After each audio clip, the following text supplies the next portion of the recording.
Welcome back, everybody. Today, I have a very special guest. We're talking with Brett. I've met him through Facebook, one of our Facebook groups, the Keto Men's Group, and we're going to bring him on.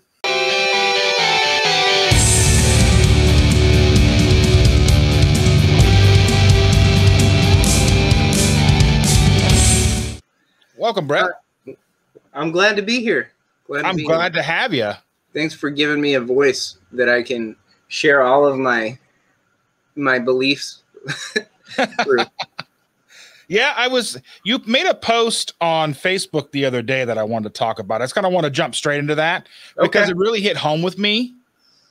So you posted, it was like 6 years ago, I believe that I was just going to get older, fatter, and sicker.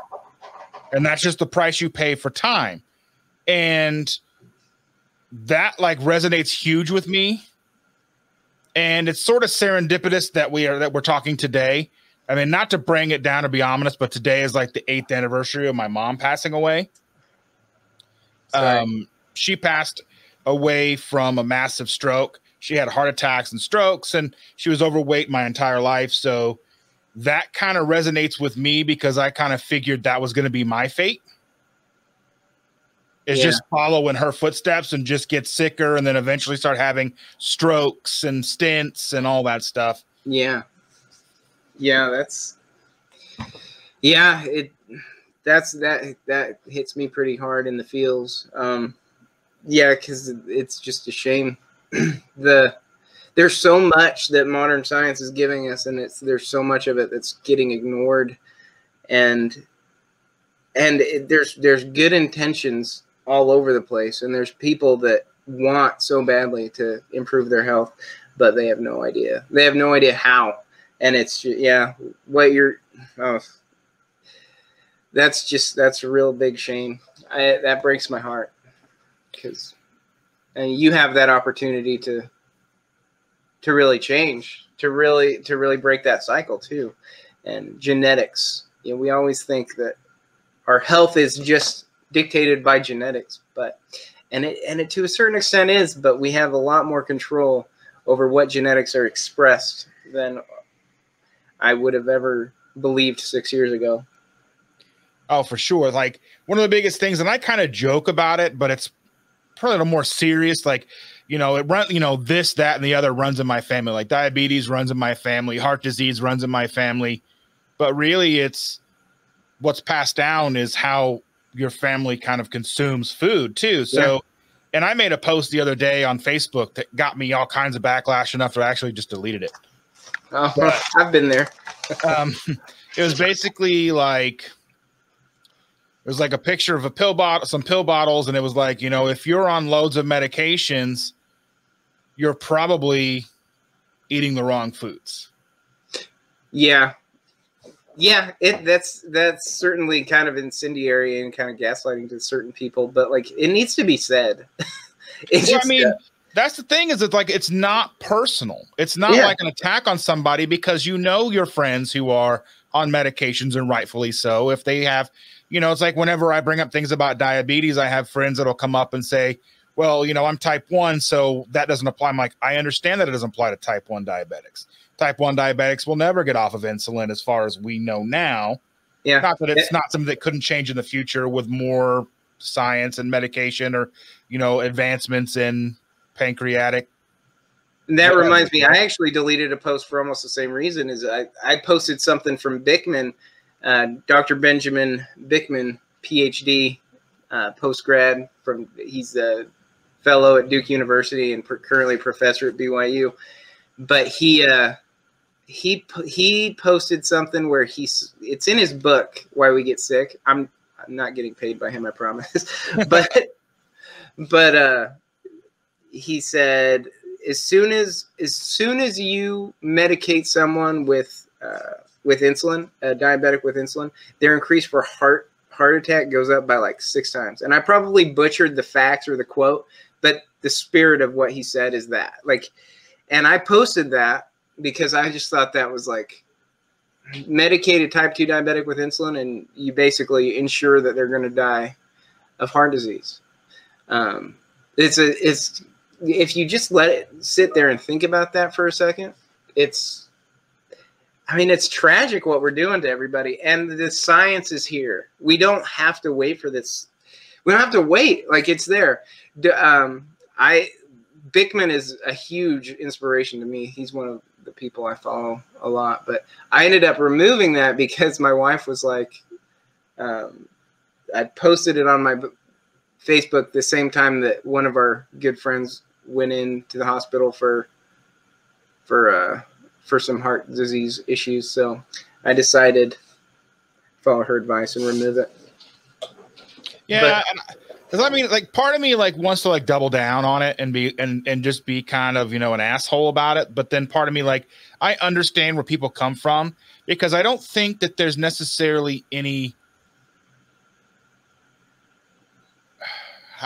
I don't think that there's any ill will out there for any, you know, whether it's doctors or, you know, maybe in the pharmaceutical companies there, you know, there's probably some of that with where they're more concerned with profits over people being healthy or whatever.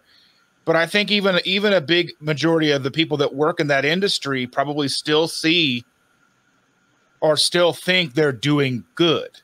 Yeah. Still they want to do better. They want to enrich our lives. They want to make us live longer, and they want to do so through pharmaceuticals because they think that's the only way.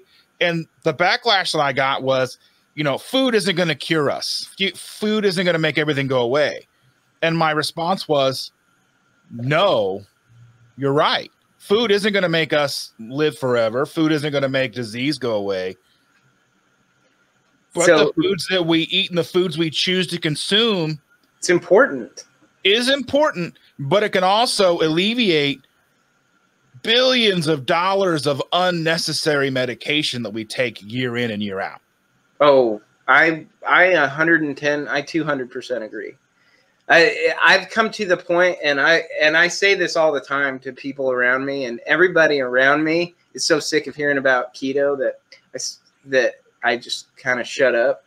But I don't really, because I still have Facebook and I still say things. But I've got to this point where I honestly, based on what happened to me and what I've seen how other people have transformed in front of me, is I think that before any medical intervention is taken in the form of a pill or something exogenous coming in, you should always start with diet. Like, that should, a doctor should never prescribe something to complicate the system until he's exhausted every other avenue.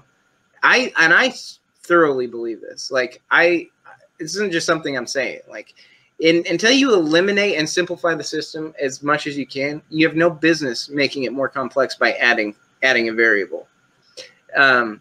What I mean by that is, if you're a type 2 diabetic, and this is especially if you're a type 2 diabetic and you haven't tried to correct your problem with diet, and your doctor doesn't even mention it, he's not being a doctor. He's being a drug dealer. I think it's horrifying and tragic that we're just treating all these medical conditions with, I mean, ADHD, like, there's so many things that if you just clean up your diet, if you really wanted to change it, then you could clean up your diet, and you could get tenfold the increase in whatever metric you're wanting. You tenfold better than any medication. That goes for diabetes, high blood pressure. I had morbidly high blood pressure until I eliminated sugar out of my diet. Like, to the point where I would go to the doctor, and the nurse would take my blood pressure, and she would have to take it 2 or 3 times. She wouldn't believe that it was high as it was, and she'd just look at me like I was a walking corpse. And I just got used to that. That's what happens when I go to the doctor. Well, they used to tell me about my blood pressure. They would call it, what's it, white hat syndrome or something like that, where white coat syndrome. Yeah, that's what they syndrome. Yeah, just because I'm in the doctor's office, my blood pressure's high or whatever. And then even like years after being in a ketogenic state, I would go in, and if they use like the automatic cuffs, where they just kind of hit a button and it goes, it's high. Yeah. But if they go in and use the manual cuffs, it's fine. Yeah. Mine was never fine until I started keto. Man, no one in my life would have ever told me that was, I didn't expect it to fix my blood pressure. It was like the first thing that was like, oh, this is awesome. Because now I'm not a walking corpse anymore. Like my blood pressure is like a normal human being now. I don't even understand. But I mean, that really kept me going. That was huge for me.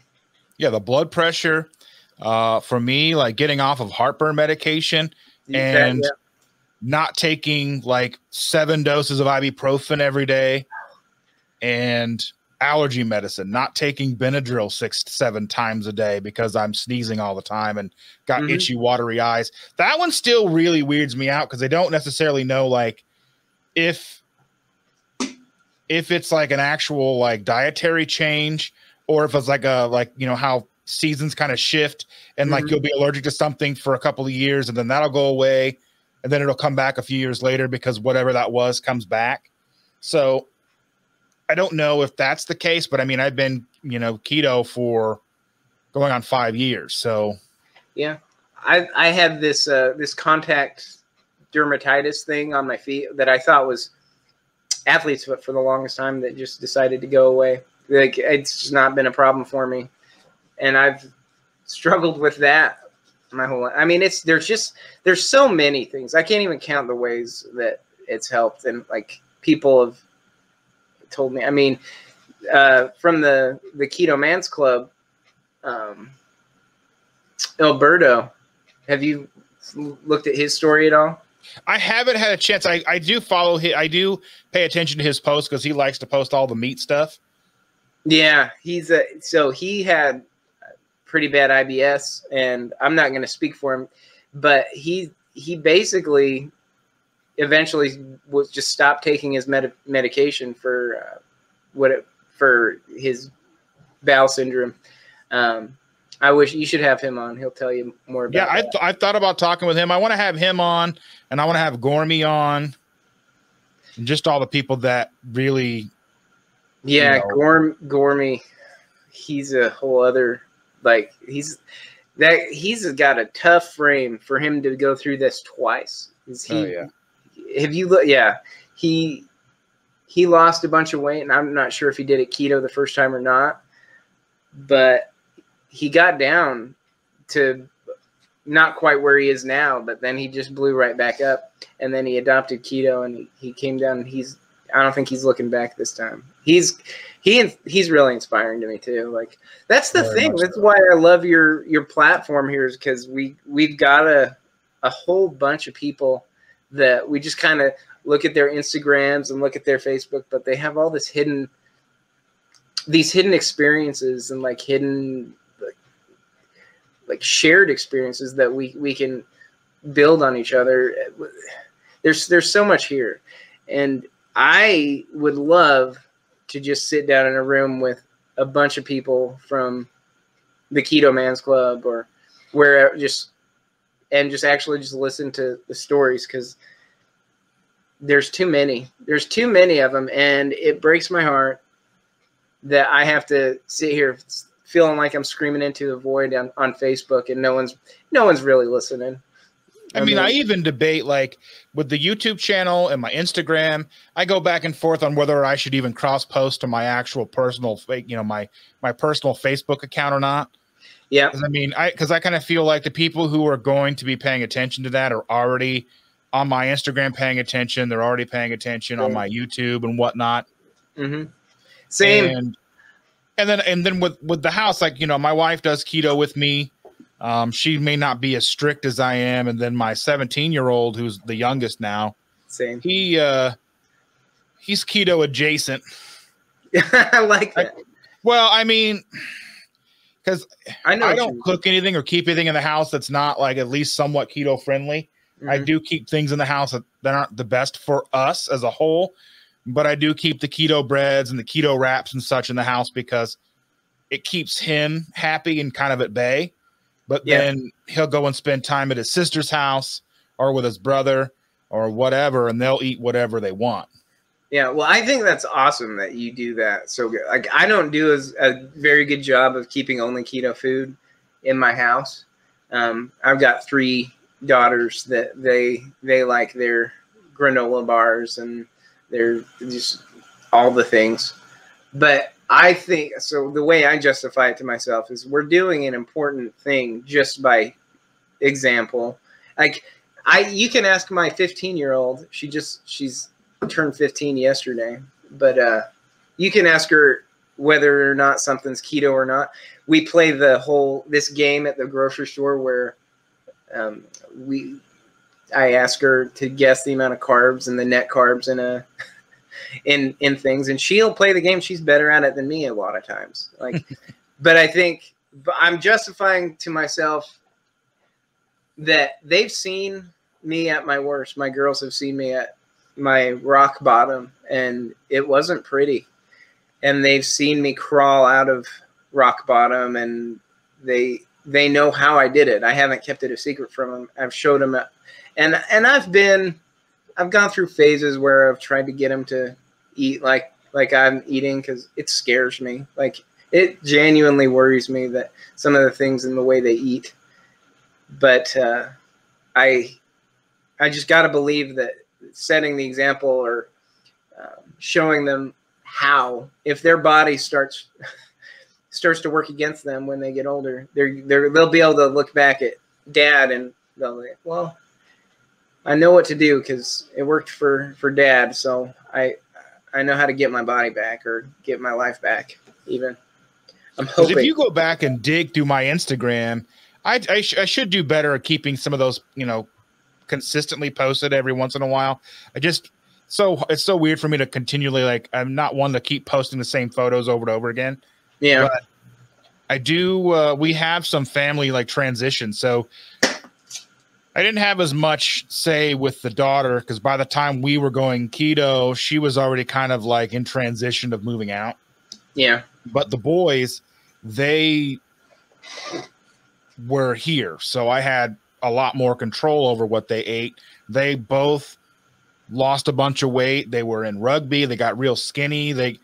And not like sad skinny, but I mean, they were, where they were supposed to be. They were running for rugby, and they were able to keep up, and had fun at it. And and they look like normal, healthy teenagers. And then the oldest boy, he went off to college, and that all went downhill because he had ultimate freedom.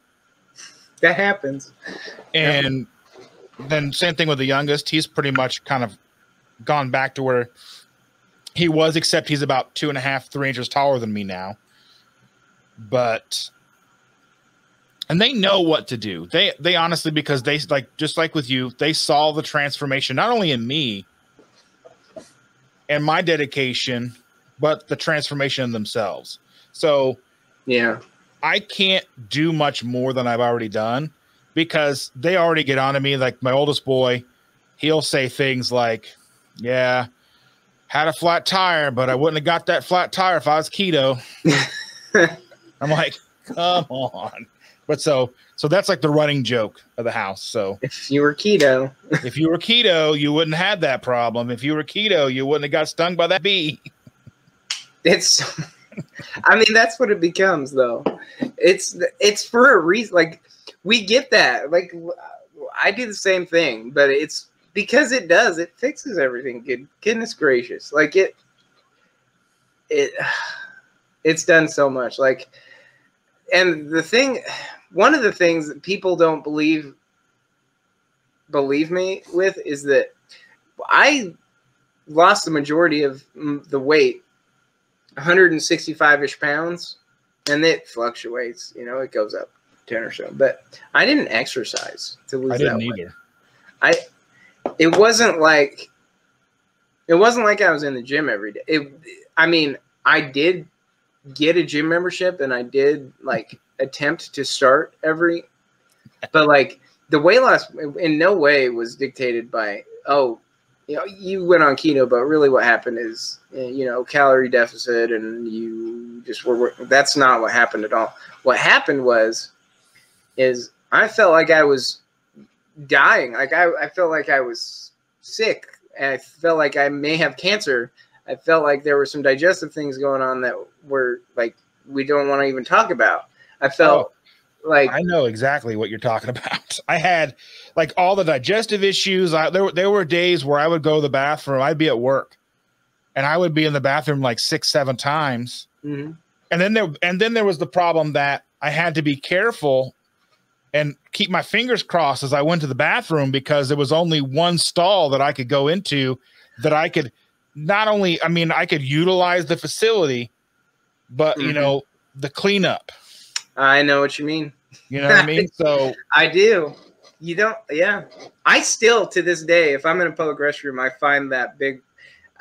I don't think I ever lost that. I still walk around feeling like a big guy. Still, like I look for the parking spot with enough room that I don't have to squeeze in and out. Like, well, I still do that just because I worked car insurance for so long. Oh, yeah. So I'm always, you know, and then I've got like my doors are wide. So I'm like, yeah, but you know, I totally understand what you're like. So one thing that I would like to have, I'd like to have some people on and talk to them realistically, candidly, because we all know, like, as I follow different people on Twitter, and people say things on Twitter they may not say on Instagram. But there's a couple of, you know, PhDs out in Twitter land. I don't necessarily need to name them by name, but they're always at war with people over the calorie thing. Oh, I know. Now, whether or not calories matter in some fashion is probably beyond me and my scope of understanding. Yeah. Though I want to know, it's got to be some kind of, and this is just, I don't have a PhD. I don't have an undergrad in medicine. I don't have nutritional background. All I have is my own anecdotal evidence. And my look at this is, where does the importance of everything needing to be science-driven, peer-reviewed versus when is there enough anecdotal evidence? Is there ever enough anecdotal evidence to support these claims without having to go with some huge, structured, expensive, impossible to enforce, you know, study? I know what you mean. Well, the problem is that anecdotally, Ansel Keys was he from the 70s. Like, he did the 7-country study and he just cherry picked his results and he made us all feel like saturated fat was the devil. The advent, like, we grew up in the 90s where can't believe it's not butter was just, I mean, everything was hydrogenated. Everything was inflammatory. Everything was inflammatory. Everything was about fat. Snackwell's cookies, low-fat cookies. I mean, just loaded with sugar. We just ate so much sugar growing up.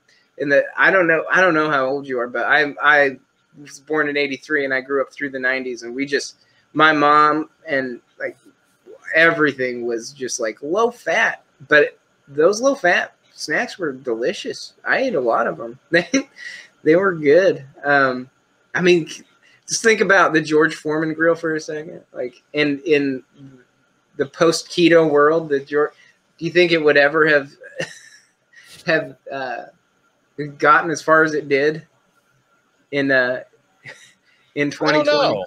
I mean, it was a pain to clean. Yeah. But to touch back on, so you're the same age as my brother. He was born in '83. I was born in '79.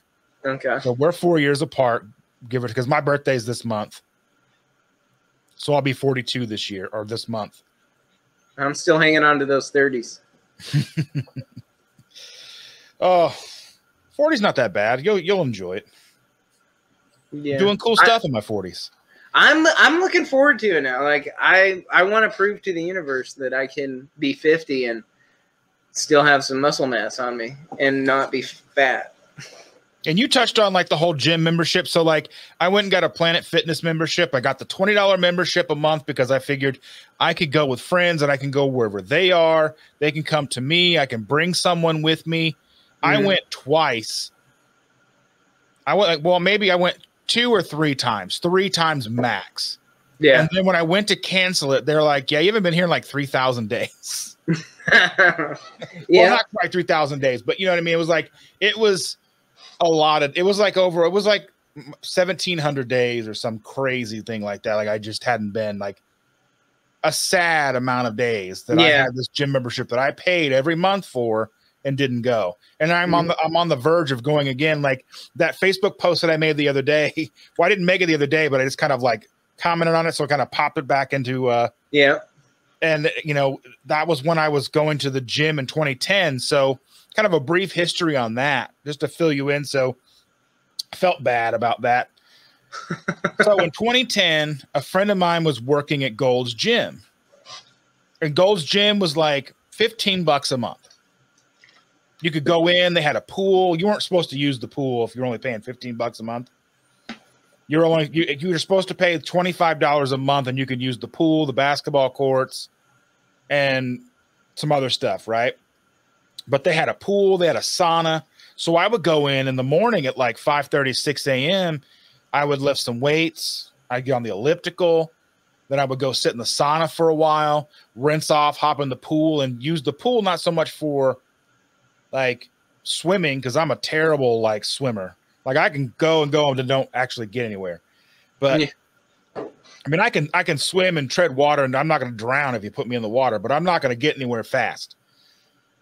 And I would go and do all my stretches in the water. So I would do all my stretches so I was not so sore all the time.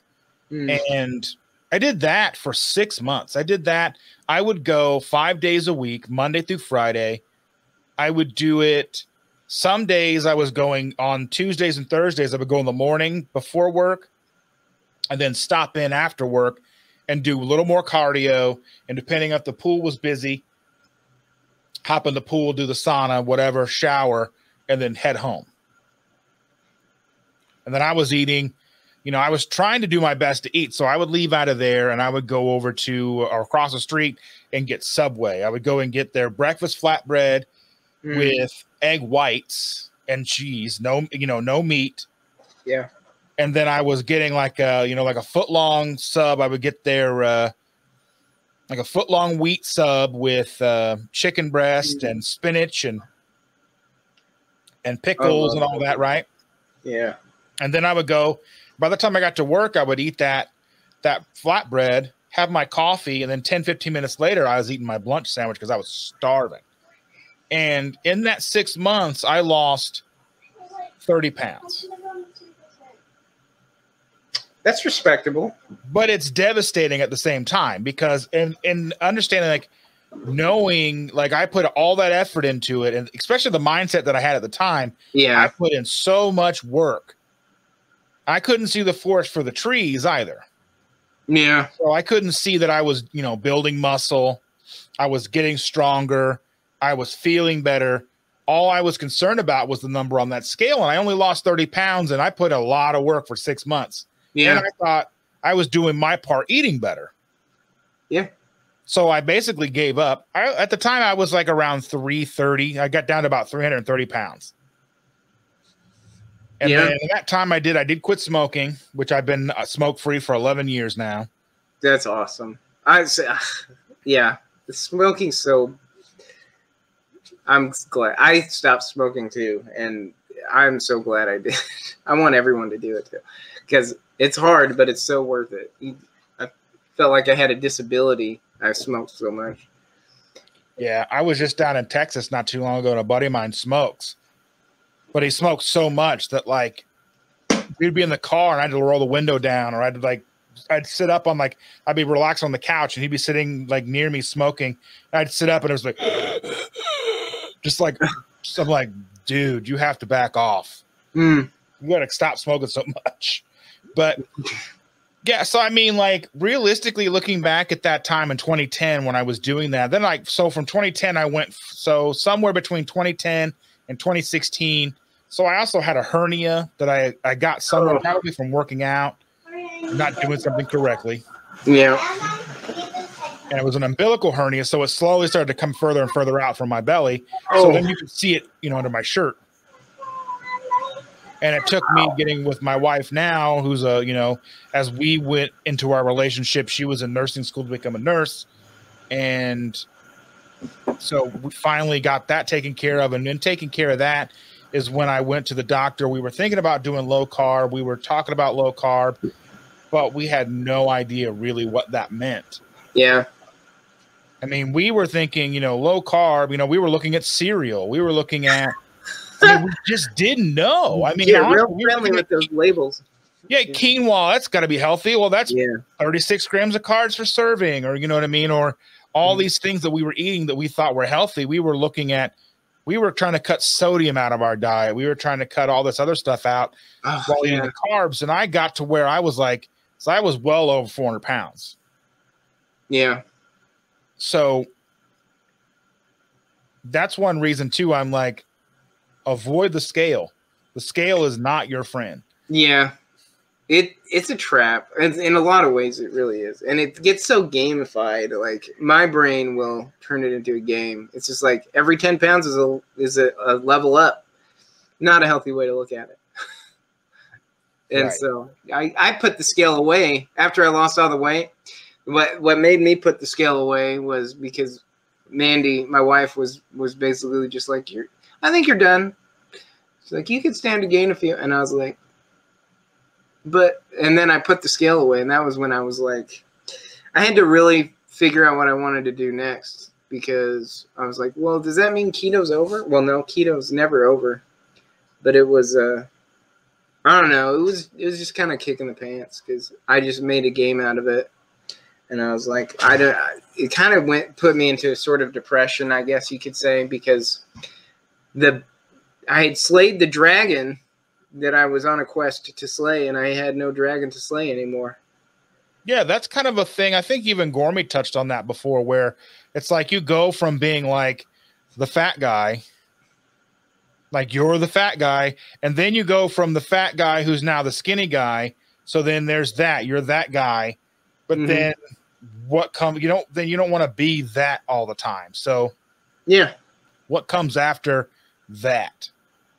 Yeah. So it's just kind of like, I was like, well, it helped me, so I need to be an advocate for this, and I need to help stand. So my whole mantra is, I stand ready to help anybody that asks, and I will. And I mean it sincerely, and I get in trouble because I spend a lot of time doing that, and probably more than I should, and I should spend a lot more time. It takes away from my family is what I'm saying. But I just feel so strong. Like, people need help. If you need help, I will do anything I can to encourage you, to help you. I want, because that's the thing is the information is available. I mean, anybody can get started doing this. You just need motivation. What can I do for you? What can I do? That's the way I think about it. But like, so a lot of my Facebook posts, I suspect a lot of people just think that my Facebook posts are just like, I'm just the keto zealot. And I am. I mean, I'll own it. But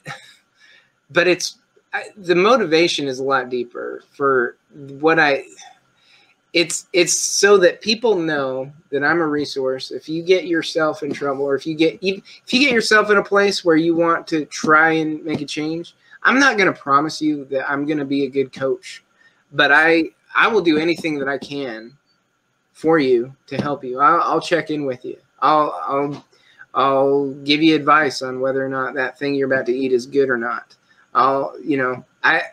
It's really important to me, because keto's given me so much more than I ever put into it work-wise. Like, that I just feel like it needs to be shared.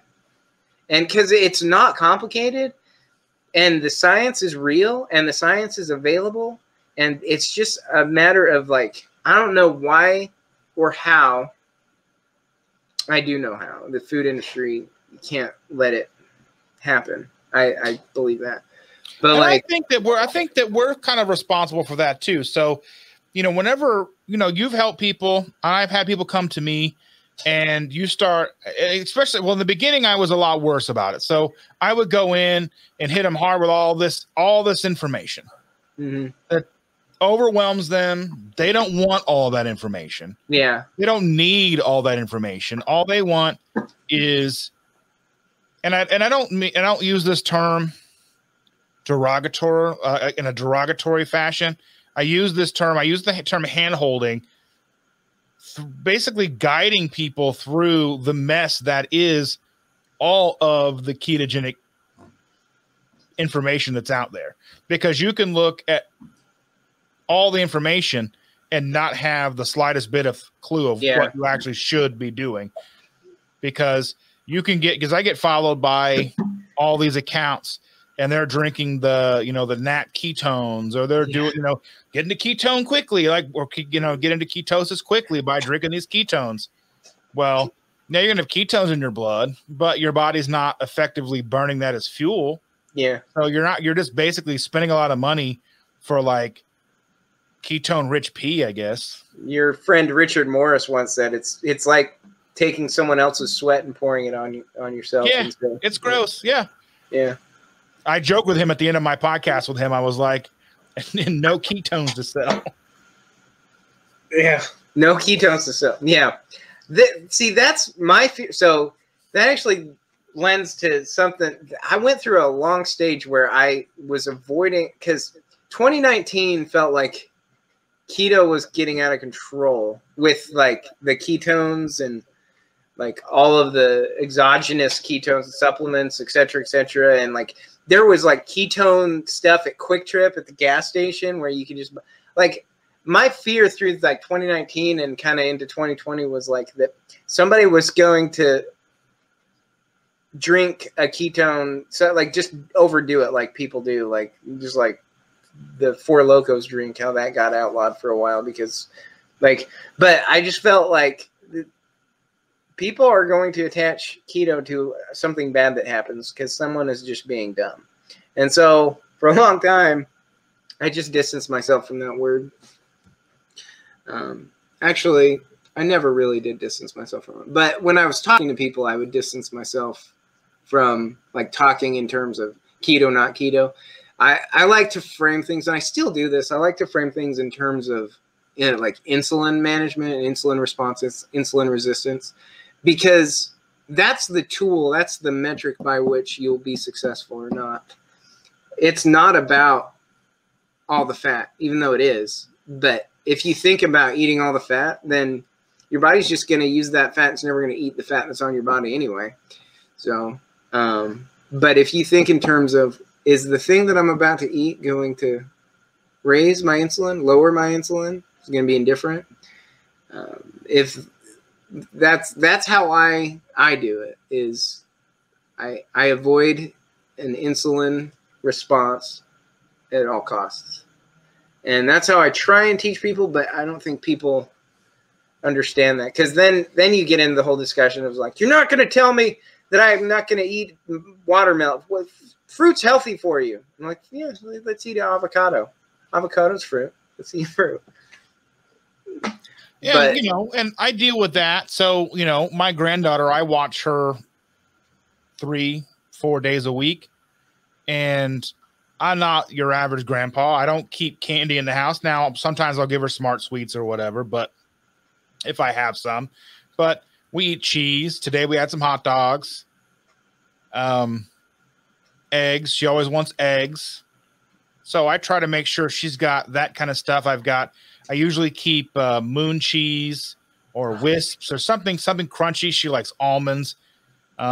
We keep like the sugar-free whipped cream in the house. She likes berries, sometimes even like blackberries, raspberries. So moon cheese, real quick. Have you, a little bit of sea salt with moon cheese? Just like, oh, it's so good. If you haven't done that, just sprinkle all your moon cheese with salt. It just really brings out. I haven't done that, but I have breaded chicken with it. Oh yeah, yeah. Oh, that's a really. Did you make a video of that? Did you make a video of that? Yeah. I made a chicken tender video. So it was a video. I made it 3 different ways. Well, actually, I used pork rinds. I used like a plain pork rind, a barbecue pork rind, and then I did with moon cheese. And I cooked them. I cooked some in the oven and some in the air fryer. Because my air fryer, even though it's a big, huge Ninja, like 8-quart or whatever air fryer, it doesn't hold a lot of meat when you're trying to cook that. So I figured, well, it'll be a good thing to, you know, bake because not everybody's gonna have an air fryer. And so basically we like the texture of the air fryer. It was crispy, crunchy, but we like the flavor of the oven the better because like for some reason like the air fryer everything kind of tasted the same. Yeah. Yeah. I mean, yeah, that was a cool little video because I just took some I just got some on sale chicken like breasts that were cut into strips, so I didn't have to do a lot of work to make the video because I'm already filming and editing and all that stuff. So try to make that stuff as easy as I can. Have you gone through a mug cake phase? Yes and no. I mean, we've made them a couple times, but that was so long ago. Now, like we'll buy the Duncan Hines. They're not that great. I mean, they're not that great of ingredients, but like if you have a couple of those in the cabinet, then it's throw some water and some butter in it, and it's good. I don't really much care for them. Something about those, like it just seems so thick in my throat and stuff. And just kind of makes me feel heartburny. It doesn't really give me heartburn, but it kind of gives me that sensation like I'm gonna have heartburn later. I think I got you. So, but my wife loves those things. She likes the walnut brownie ones, and so I think we may have some hidden in the pantry somewhere. But yeah, I just put up a video. Well, before we started talking today, I was editing a video on how to make cold brew because I see so many people spending so much money on cold brew. Because you can buy a can for like $4. That's stupid. Yeah. Yeah. You can make your own. Yeah, it's really easy. Sometimes I'm making like videos that are so easy. I'm like, people are going to think I'm stupid because I'm making these videos. No, like I got to give you props again. Like I love what you're doing because like it's clear that all you're trying to do is like put information out there that's helpful. Like I want to support that any way I can. Yeah, I even had a vegan meat replacement dish the other day on a video. There's a very close friend of mine's vegan, and she was super excited about this recipe and told me that I had to try it. So I went ahead and tried it. It was good. I mean, obviously it didn't taste like meat. She says she never says things like that taste like meat, and she doesn't like when vegans do that because it's disingenuous. But okay. But for me, it was pretty. I mean, it was tasty. I mean, but I didn't make it necessarily the way some of the other recipes had made it. I didn't use like a bunch of like fresh onion and cilantro and stuff. I used like some canned salsa, like jars of tomatillo and stuff. I made it how I would make mine. Mm-hmm. If I was cutting up a bunch of pork and making carnitas, or cutting up a bunch of chicken and making chicken tacos or whatever, I made it how I would make it to see if it would be in the same realm. But they were good. I don't know. I mean, it was a lot of work. I mean, you had to soak the pecans for hours and hours in water and some liquid aminos, but it wasn't bad. So what about, have you gotten into keto ice cream at all? I haven't made any, but we've done reviews on some. We've done reviews on the Rebel ice cream sandwiches. I had one the other day, the sandwich. Yeah. It did something funky to me. Which one did you have? I still have it. Let me go. I'll be right back.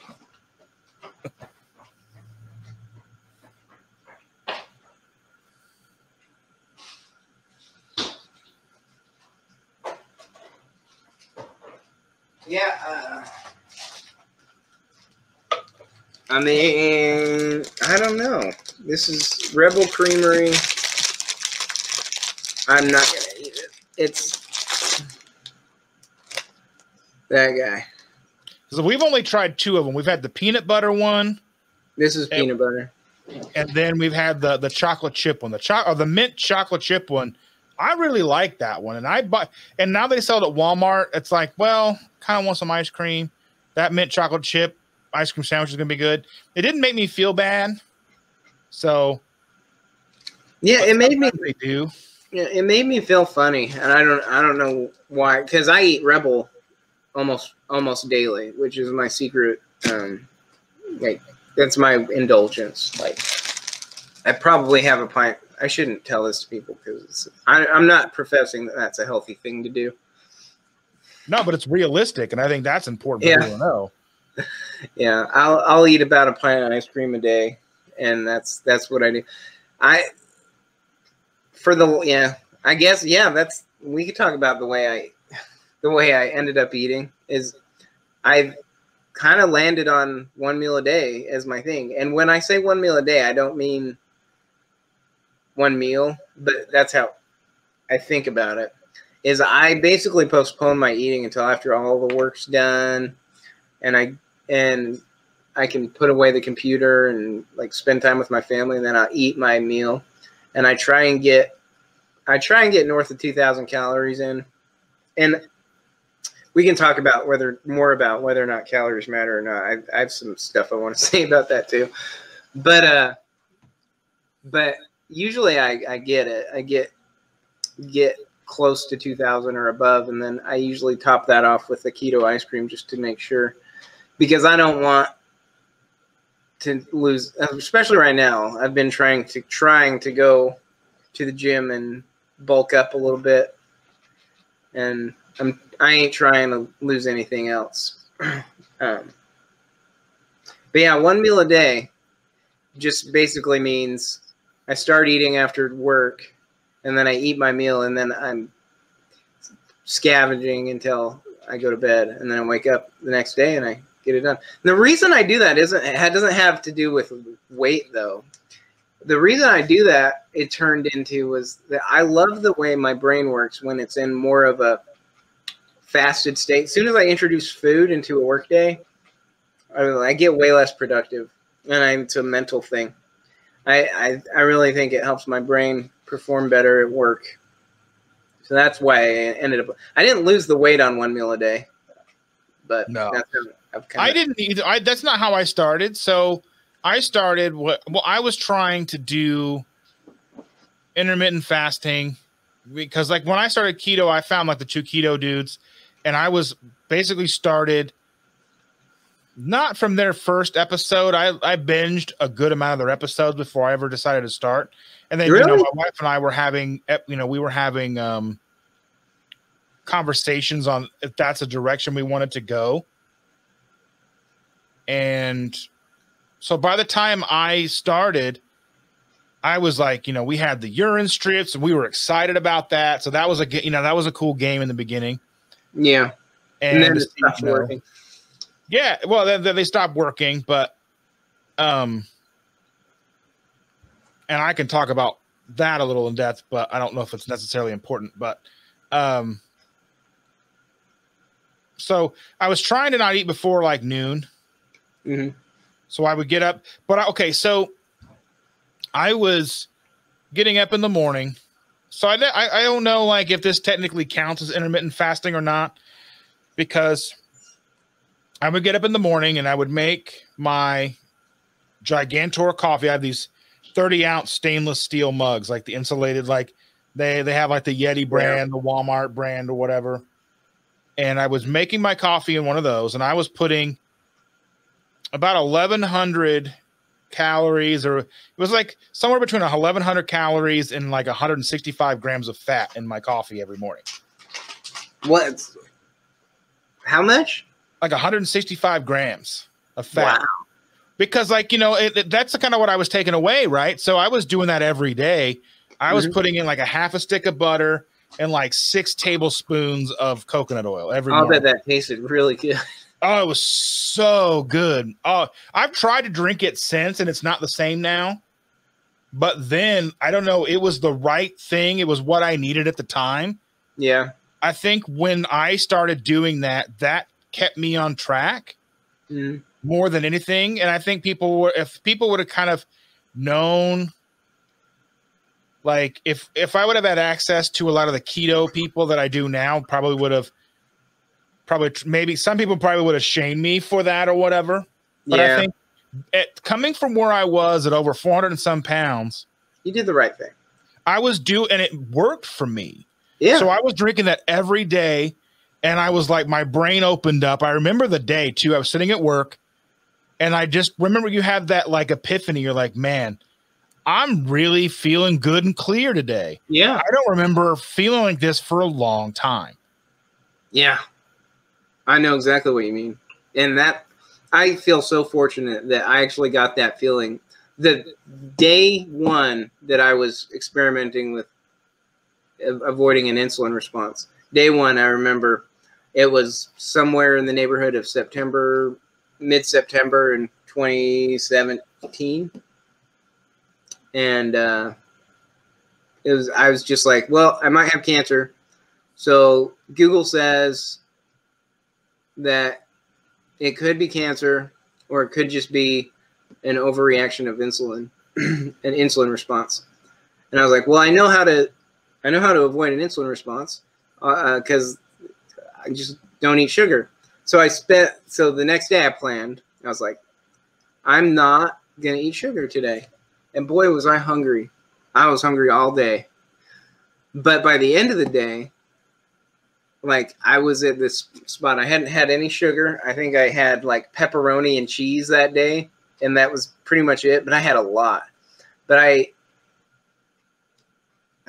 probably still was afraid of cheese at that point. I can't remember. But I didn't, yeah. Anyway, I had that feeling like, it's like, I feel this is a familiar feeling. Like I feel good, but what is it? Is that, do I feel young? Like that's the argument I'm having with myself. Is this, because it's a familiar feeling. Like I've had this feeling when I was a teenager. Was it a teenager? Was it even younger than when I was a teenager? Like I just feel really like good. Like the world is a little brighter right now. Like I feel so, because nobody that I talk to ever has that same experience, and it breaks my heart because I want to give that to people. Because if I hadn't had that, I don't know if I would be here today, like literally be here on the earth. Yeah, I kind of feel that way about myself. Like now what I go for, since I've kind of got that mental clarity and it's kind of like an all the time thing. Like, I mean, you have your days where you're not feeling on, you're not on your game, you're just kind of like, like when you get up at 6 a.m. too many days in a row or whatever, but so now, like one thing that I kind of go for is, how do I feel when I wake up in the morning? When I wake up, am I all, outside of that initial wake up grog, you kind of wake up and then you sit up, and then are you sore, stiff? Does sitting up was like sitting up a chore? Yeah. And then throughout the day until I have my first meal. So I'll have my coffee about 6 o'clock in the morning. So I'll make my wife's coffee and her water and stuff to take to work and pack, get her lunch together and stuff so she can get out the door, because, that's just make sure she gets out on time. Yeah. And then I wait for my granddaughter to show up. So I just kind of start getting stuff together, and I make my coffee. Now I don't use the butter and coconut oil anymore. I use a couple ounces of heavy cream. Probably people probably crucify me for that too, but I mean, we go through heavy cream like people go through milk, I guess. But we do too. We Costco the heavy cream. We get it two half gallons. So do you guys have the Kirkland brand, or do you use like the Horizons? I'll go get it.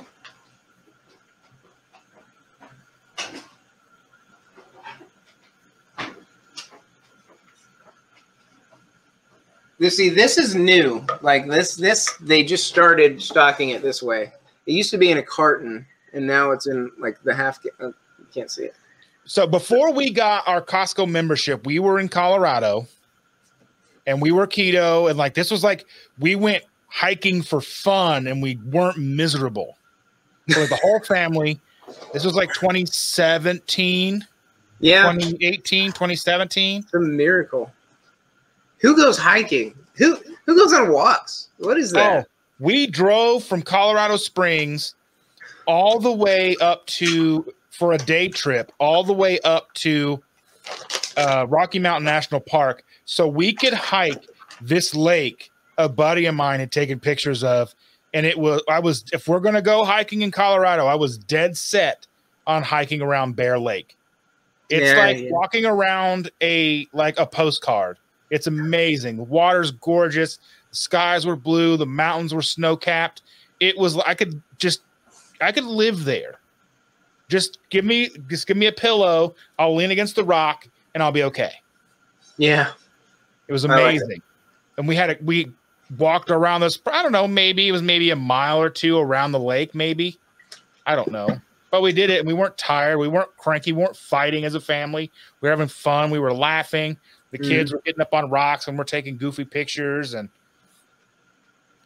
that's when I knew, like, that's, you know, I mean, that's just how important that keto lifestyle is to me. But back to the cream, we went to Costco because my wife's sister-in-law, or my sister-in-law had a Costco card and she was going. So we went with her and we picked up like a half gallon of heavy cream. And it was like the Kirkland brand.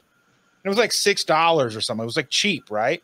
I don't know what you guys pay, but I don't know. I can't. So when we went and got our Costco membership here, and they only carry the Horizons, and it's like $11. Oh, so we just buy it from Walmart.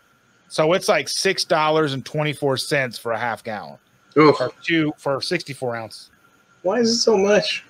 Nobody likes heavy cream, as far as I can tell, except for us. When I go, sometimes there's been times I've gone to Walmart like 3 times in a row because I'll make special trips to get more, and they'll be out, all gone. I'm like, I don't know if I don't know if it's catching on or like there's like a weird like holiday that I don't know about. And like around Thanksgiving, it gets a little hard to come by sometimes. Yeah, because everyone's using it to make desserts and stuff, eggnog and stuff.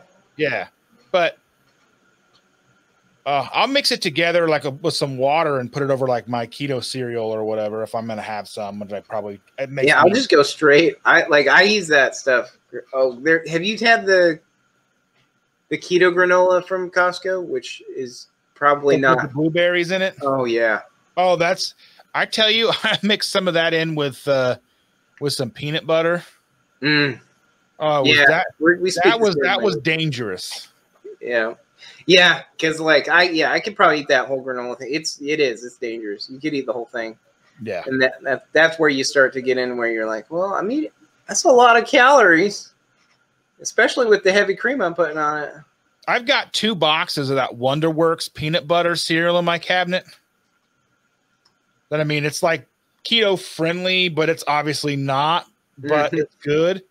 And I like it. The peanut butter tastes like real cereal. Yeah. And I've got 2 boxes in my cabinet and I'm like, I want it. I know it's there, but then I'm like, do I want to have like sore like joints tomorrow? Yeah. That's how Quest bars are for me. It's like, because I always have that argument with myself. I was like, it's 4 net carbs, Brett. Do you really want to waste 4 net carbs on 90 Like, I don't even know how many calories there are, but it doesn't seem like it much. Like, you don't want to waste 4 carbs for 200 calories. Like, it seems ludicrous. Like, but I do. I eat a Quest bar every now and then. My wife loves those things. I like the hero ones. Mm-hmm. Those are basically candy bars. Those are candy. Yeah. I mean they are. I don't really count carbs anymore because most of the time I'm eating eggs, beef, chicken, pork, maybe some cheese. Yeah. But a lot of eggs. I mean, sometimes I'll take like a whole small onion, mince it up, fry it in with some egg, like, saute that up, let them get like translucent, and scramble some eggs. That's probably more carbs than I should have in a day. But I don't do that all the time, but I don't count carbs in a way where it's annoying to me. Yeah, same here. I kind of keep a mental note in the back of my head. Like, I mean, I've had like 7 eggs today and like a whole bunch of meat. I've had whatever carbs is in the cream I use in the morning. So like if on Wednesday I decide to have a couple Quest bars, it's not going to be the end of the world. I'll probably feel crappy the next day, but then I'm going to feel fine the day after that.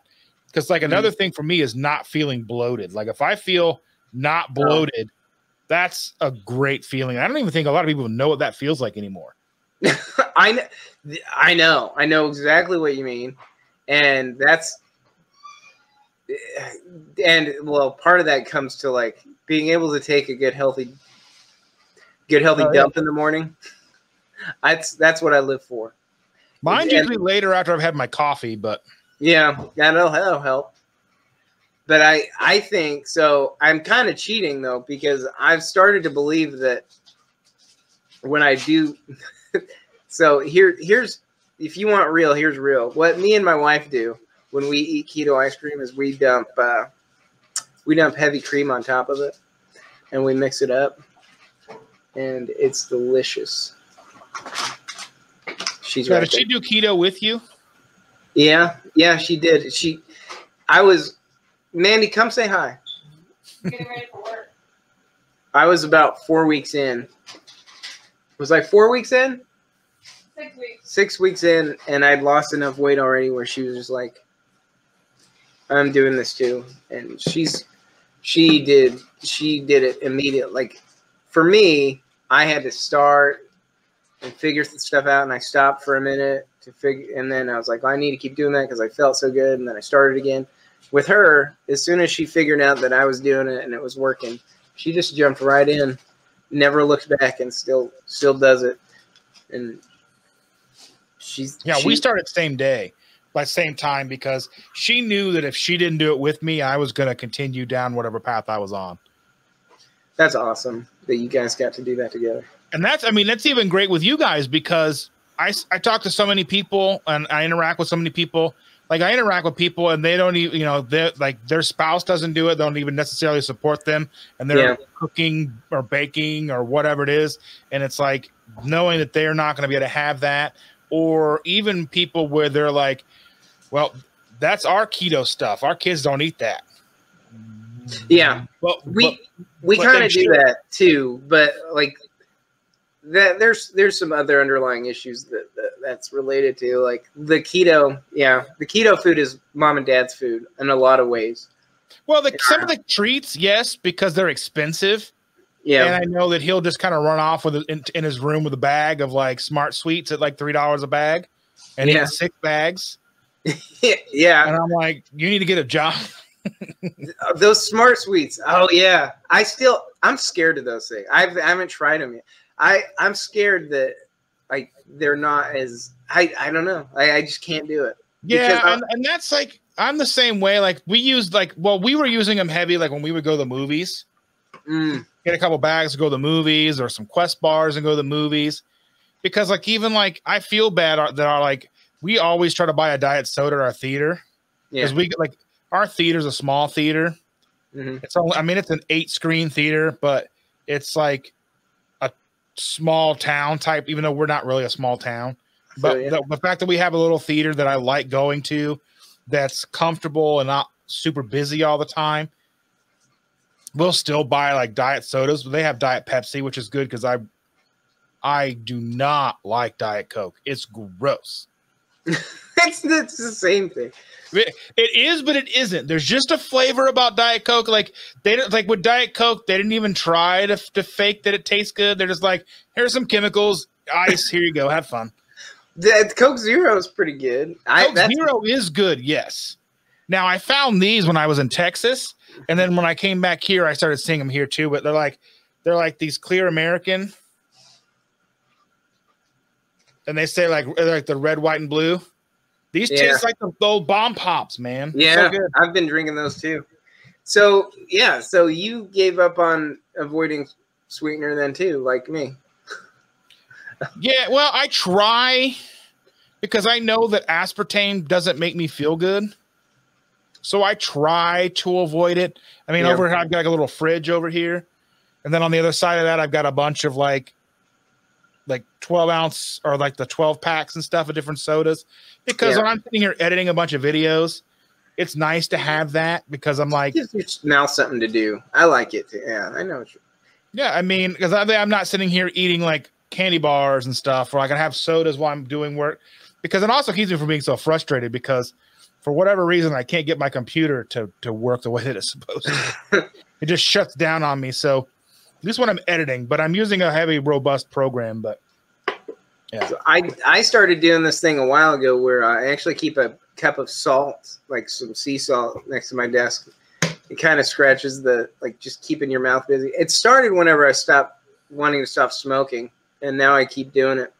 And I just have salt next to me, and I'll put some salt under my tongue every so often, and it just gives your mouth something to do, keeps you busy.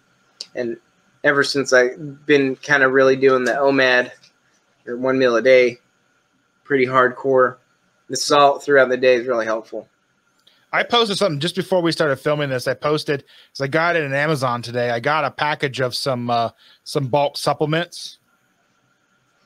I got magnesium and potassium. Mm-hmm. So not magnesium citrate, but the other one, like magnesium oxalate. Yeah, I know what you're saying. And then I got the potassium.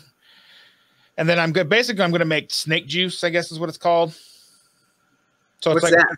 It's like you take like pink salt, baking soda, the magnesium, the potassium, and I'm going to add some iodine in it because I found that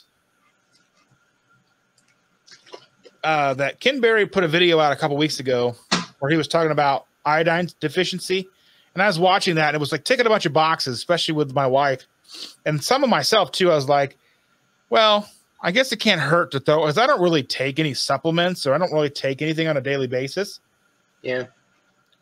And I figured, well, I went ahead and bought some of the iodine that he suggested. I bought 2 bottles because it was like cheaper to buy 2 than buy 1 now and then buy 1 later. And I've been putting drops in her coffee in the morning, my coffee in the morning. She doesn't know the difference. Shh, talking to my wife. I won't tell her. Well, she knows because I tell her, I'm like, I'm putting stuff in your coffee. Okay. You know, and I've been feeling better. Like it's helped with, I haven't been getting up in the middle of the night to go pee. Oh, really? Because there was like clockwork between 2 and 3 a.m. almost every night. I get up and pee every night. Every night. Whether I stop drinking before like 8 o'clock or 9 o'clock or whatever, I'd get up in the middle of the night. That sucks. Because like you get up and then, like, you don't know what time it is. Yeah. And you don't know, like, is it time to get up yet? Every time I have to get up in the middle of the night and pee, I avoid that question. I'm just like, because it'll ruin it. If it's too close to the time you have to wake up, then you're not going to get back to sleep anyway. So I'm just like, I have to pee. We're going to do this. Let's just get it done. We're going to ignore the time. Yeah, I'm going to look at my phone. So pick up my phone, then I'm going to look at, well, what's Bitcoin doing? Or, you know, whatever, right? Yeah. If I got any new followers on Instagram, you know? Mm-hmm. So I avoid that. I just leave my phone alone, which is easy because I'm tired, and I just get up and I stumble in there and take care of my business, and I come back trying. I play the game Don't Wake Her Up. How's that go? Well, I just got to be really careful. I got to close the door, then turn the light on. You're a good husband. I do what I can to make sure my life is good. And she's going to listen to this in like 3 months. I'd be like, what do you say about me? Nah. She's like because she has a YouTube, like her own YouTube thing, and she has all the people that she follows. And when she's doing her side work, she'll listen to YouTube videos, and mine are in the rotation. And I heard her listen to a video from me, like that's 2 months old the other day. Or she'll be listening to like Philip DeFranco or something. And I'm like, and it'll catch me off guard because I know I've watched the video, and I'm like, oh, wait, yeah, you're like 2 months behind. She's like, I'm only a month behind. So she'll get to this eventually, but she may not listen to the whole thing, and I don't expect her to, but yeah, you know, he comes and goes. So getting back to the calorie, you said you had more things you wanted to mention about calories. Yeah, there's a lot. Calories are such a dividing issue. Like, I think you kind of nailed it on the head when you're like, does it really matter? And so the only time that it matters, like in real life, as far as I can tell, is that if you're really trying to lose weight, then maybe. But what I've I thoroughly believe that my body is unable to store fat without an insulin response. And so this has become kind of an interesting problem with me trying to go to the gym and work out, because I've decided that I need to hit a calorie goal, which goes against everything that I've believed in for the past 3 years. Calories are I do not focus on calories is my number one rule.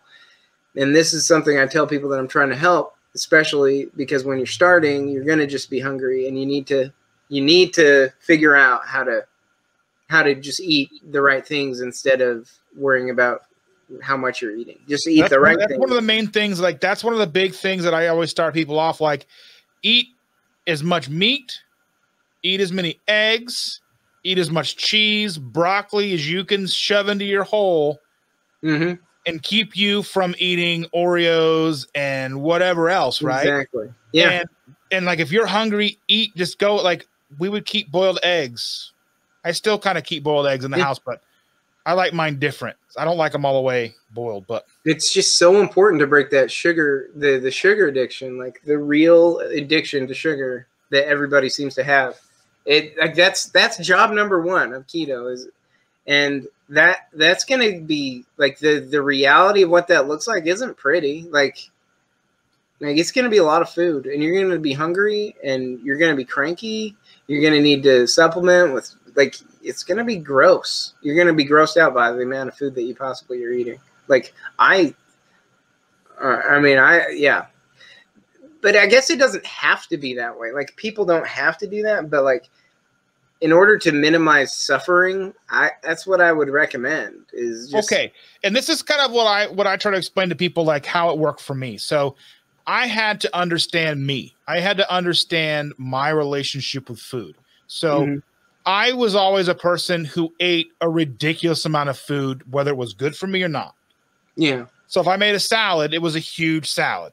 If I made whatever, if I had a bowl of cereal, it was half a box of cereal. If I made a bowl of ice cream, it was a big bowl of ice cream. If I made corn dog nuggets, it was the whole package of corn. Yeah. You know, like, if I go to get fast food, I get enough to where I'm going to be satisfied. And that brings over even in today, right? So, like, I don't go to restaurants where I'm going to pay a lot of money and I'm not going to leave full, right? Even whether it's a keto kind of restaurant or a cheat meal restaurant or whatever. That's how I had to look at. I had to come at the issue at hand in a manner that was going to allow me to be successful. Because if I lied to myself and go, well, I can have this little piece of fish and I can have an egg, and then later I might have, a little bit of tuna and then 4 pieces of lettuce, I'm going to be okay, because I wasn't. Yeah, I know exactly what you mean. Because you got to be honest with yourself. And that's honestly why I ended up OMAD, because when I'm being honest with myself, if I break that, I call it the food seal. If I break the food seal early in the morning, I'll just be scavenging all day. There's no way to. The problem with that is that I don't know what the hell's going to end up in my body if I'm scavenging all day. Like, I don't have any clue where I've landed at with carbs or the amount of fat I've gotten in me or protein, and especially not calories. Like, it could be anywhere. And just in order to get some sort of consistency for me to isolate the eating to a window and just make sure I make sure that I get enough food and I hit the bullet points of what I need. And it's worked. I've been doing it for over a year now, and I love it. I love it. And I've kind of tried to be introducing a little bit more of a feeding window since I've been going to the gym for 4.5 weeks now. So I'll eat something kind of a late lunch, and then that kind of primes me.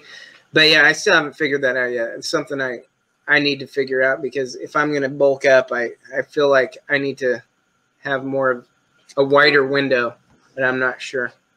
I haven't figured it out, but I'll let you know when I do. Because one of the things about calories, like when people say it's all about calories, it's all about even when I started, there was people on my Facebook, they're like, it's calories in, calories out. You got to go and you got to work off more calories than you're eating. I'm like, if that was the case, then I would have been thin a long time ago. But because, I mean, I was eating bad for me food, right? But like, and then some of the people that talk about this calorie deficit thing talk about, well, at the gym, I'll work out and then I'll eat a bunch of Pop-Tarts. Yeah. Well, that's not going to work for me. No. Because that's a bad path for me. And I know that they're trying, I know that even with the calorie thing, they're trying to be genuine. And some of the people that we talk about in this instance, they do have PhDs and they have been bodybuilders. Yeah. And you know who I'm talking about? Mm-hmm. Probably. And yeah, like it does. Calories matter when they matter. Like you can't write them up. They are a variable of importance. But to stand back, like a lot of people want to do, and say calories in, calories out is the model that is the human body, is completely disingenuous. It is not what the human body is. The human body adapts to anything that you do to it. Like if you give your body nicotine every day, if you give your body cocaine every day, that's going to adapt to that cocaine. Like it's not a closed system. It's so. Yeah, like that's what I try and tell people is like, you're not going to convince me that a donut and like a pound of broccoli are going to be the same. I think Richard Morris talks about this in one of the 2 Keto Dudes episodes. Great. I love that podcast. That's what kept me going the whole time. But yeah, calories matter. If you want to lose weight, I would say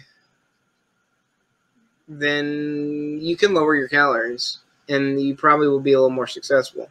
But if you're already where you're at, you can eat obscene amounts of food, and as long as they're ketogenic, I mean, I'm just speaking for myself. Like I can eat ridiculous truckloads worth of foods, and as long as I'm eating keto, I have not seen any evidence to support the fact that my body's storing that as fat anywhere. It's just your body has this crazy ability to discard what it doesn't use in the form of, the morning dump.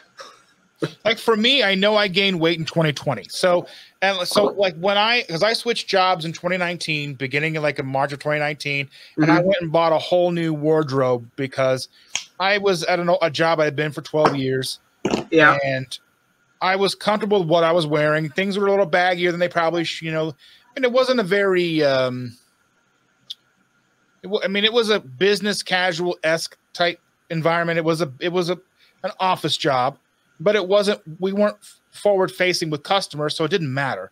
We could wear shorts to work, even though I was cold all the time. So I was wearing, pants and a hoodie all day. Mm-hmm. And making that transition to the new job, I went and I bought a whole bunch of new clothes. So at the start of my transition, I was wearing, 50 32s and a 5X t-shirt. I just started buying 5X shirts. I leveled up to 5X. 4Xs weren't doing it anymore. I still was wearing a bunch of them, but I'd bought 2 5X shirts. And that was kind of like that, and getting on the scale was like, okay, I'm going to run out of size shirts, but I can buy it regular. And I happen to find those at like a not a big and tall store. So, and then, I was buying my pants at Kmart and they went out of business. So where am I going to buy my pants now? But anyway, we went shopping. We went to JCPenney's. We went to Old Navy. We went, I can't remember where we went. We went to like 4 or 5 stores in a day.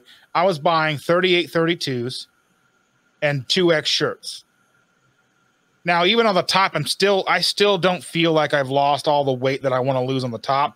My legs are still kind of thick, but I was like, because I still wear my pants kind of under my belly and stuff. So, I was like, if I would have pulled them up, I probably still would have been like a 40 something. I feel you. Yeah. But I don't feel, I'm nowhere near being done with my transformation. I don't know where I'm going to end up, how much weight or where my weight should be. But I know that going into that job, I was wearing 38, 32 pants, 2XL shirts. I was feeling really good about myself. And then I did that job from April or March through the following March.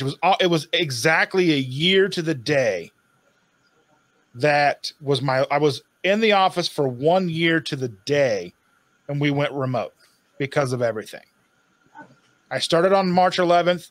My last day in the office as a physical person in the office was March 11th the following year. Wow. So between March 11th and, where we are now, or especially beginning of this last year, beginning of this year we're in now, I went to the store because I went to Texas a couple of weeks ago, about a month ago now.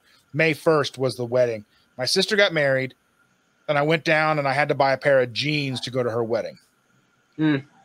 And it was a struggle because Kohl's, where I went, because I had to buy a pair of black jeans. And so I went to Kohl's, and their dressing rooms weren't open. So I was like hoping. So I bought a 44-32, and they fit just right when I got home. So that tells you I went from a 38 to a 44 in a year because everything got thrown off track, right? Yeah. And then, I mean, that's hard. I didn't stop doing keto even during that year. Yeah. But I did. So like the whole idea that calories are the end all be all, because I didn't up how much food I was eating that time.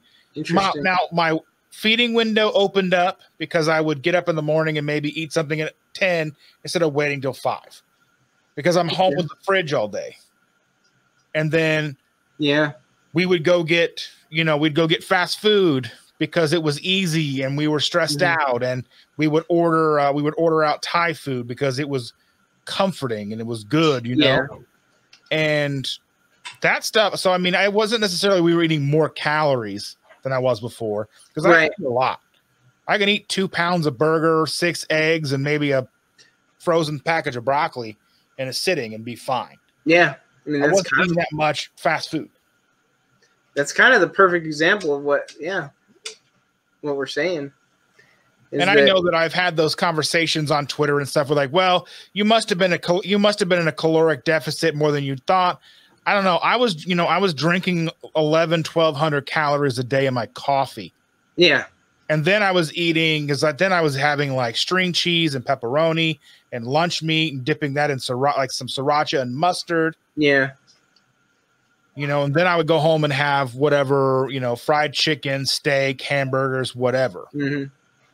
Yeah. Well, and that's why I did the 1 meal a day, is because all those things, the string cheeses and the nuts and the constant nuts, lots, and then dipping them in ranch and just all the things, they add up. And that's why I just can't be trusted with eating at work, because as soon as I start allowing that, I will, you can't track the amount of carbs or sugars that you get in if you're not paying attention to it.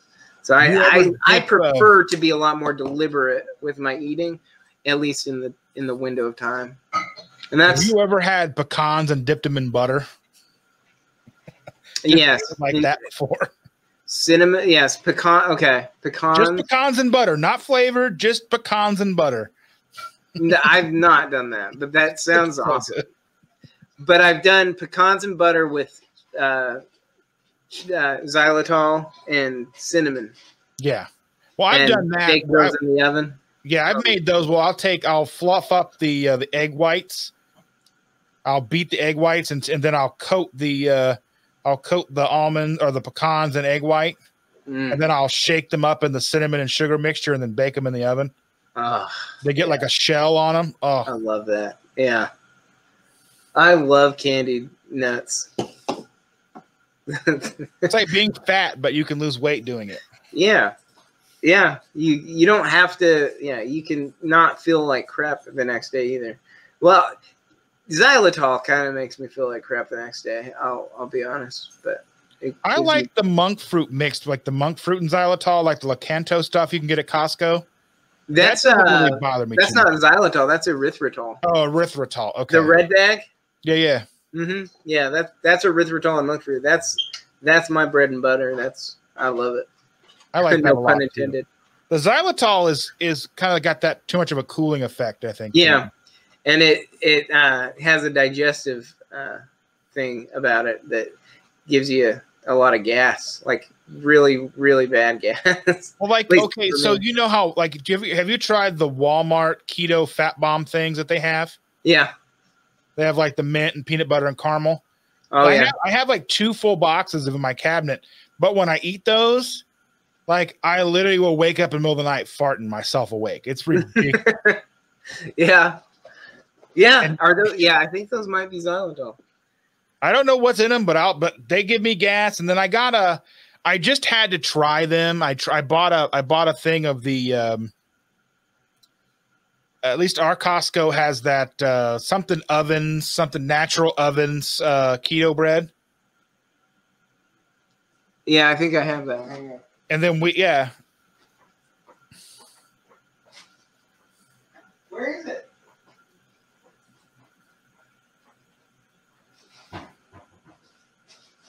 Yeah, Mandy's been loving this keto bread from Costco. I haven't tried it. I'm still scared of it, I'll be honest. Like, well, the bread itself is a little wonky, but sort of, it's like a blue and an orange bag is what we get. Yep. So I don't know if the ingredients are the same, but they just now released the hot dog buns. What? I might try the hot dog buns. I made a post on my Instagram yesterday with those. Oh. Those make me a little gassy, but I don't feel bad with them, just gassy. And I'm like, I can handle that a little bit because I got the normal size Costco hot dogs and not the ginormous ones because they won't fit, right?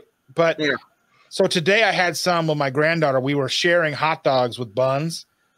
So we were sharing those, and I give her one, and she's 2.5, almost. She'll be 3 in August. And she would take like a bite. Now you have a bite, and I would take a bite, and then I'd give it back to her. Oh, no, I want that one. So she'd eat the next one. She'd take a bite or 2 out of that. I'm like, here, you eat it. I want that one. So she ate about a half. She ate about a hot dog, and I ate 5. That's what I've had for dinner today. That's what I've eaten today. I've had anything else. Love it. But so they come in a pack of 12. Which is actually kind of nice because the Costco hot dogs, so like the ones that come in the 3 packs, they're 12 in each one. Okay. So if you buy those, and you can buy 3 packs, and they're super soft.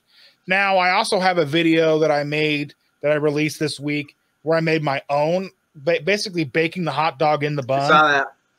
Oh, that's that. So it's kind of like if you cook it and it's a little bit kind of gooey almost, but not all the way, not a gross kind of gooey. It almost has like that corn dog effect. Oh. Those are really good. Now I use like the cheddar dogs in those. But yeah. That sounds real good. Those are good. Those are only carb a piece but they're smaller than the other Costco ones. Those are 2 carbs a piece. But like I kind of figure something like that's not that big of a deal for me. Because now I don't have any of the buns left, and I don't have a Costco run for another couple of weeks. So, how far are you away from Costco? Well, right now it's about 25-30 minutes, but they are building one that's like 15 minutes away. It's going to be right next to a Walmart. Really? It's on a busy it's like on a busy like old US Highway 36. So it's like really busy. Like if you're going through, there's like because on that road, there's like a Meijer, a Target, there's a Fresh Time, there's an Aldi, there's all these stores and all these restaurants. I hear Aldi's got some interesting keto picks, but I don't like Aldi.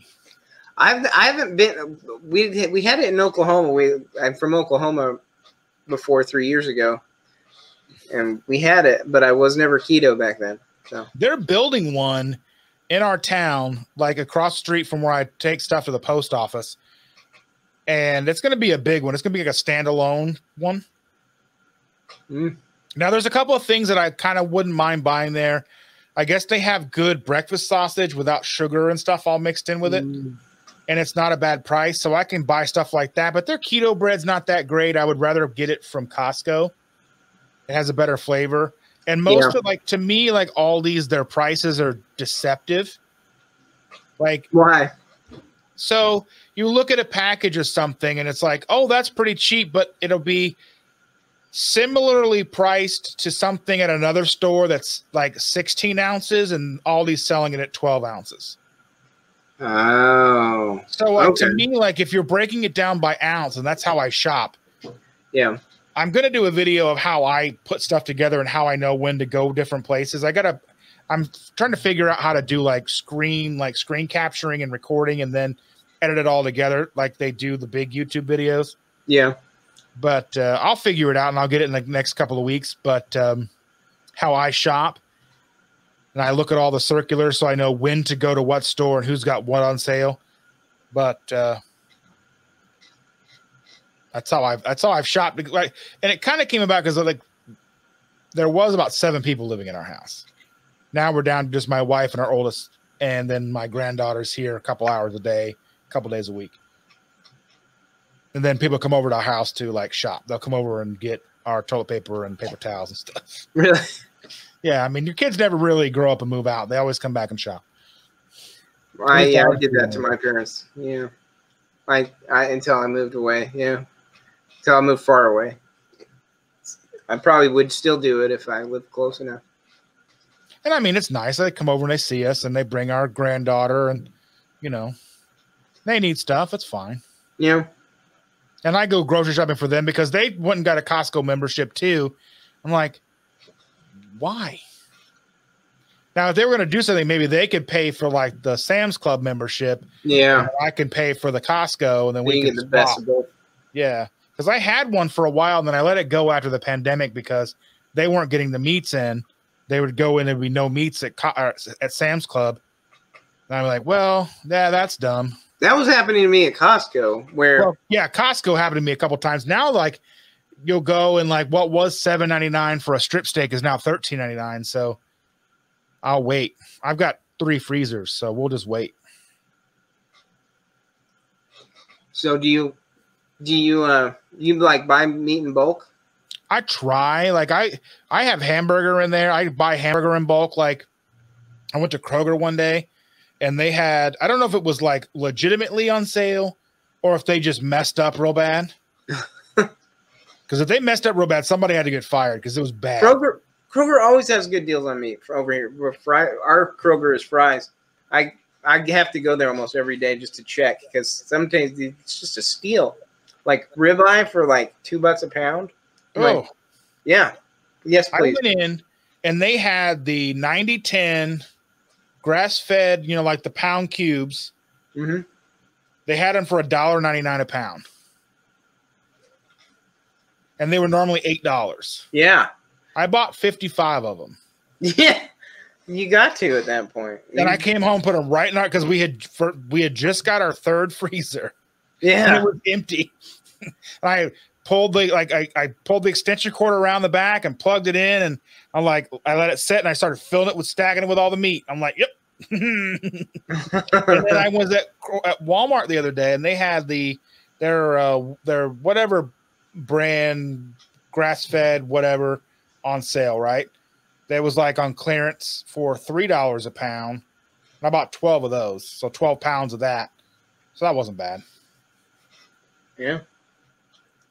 That's good stuff. You're not worried about saturated fat? I'm not. I'm worried about, because if it was saturated fat was going to kill us, we would have been extinct with the dinosaurs.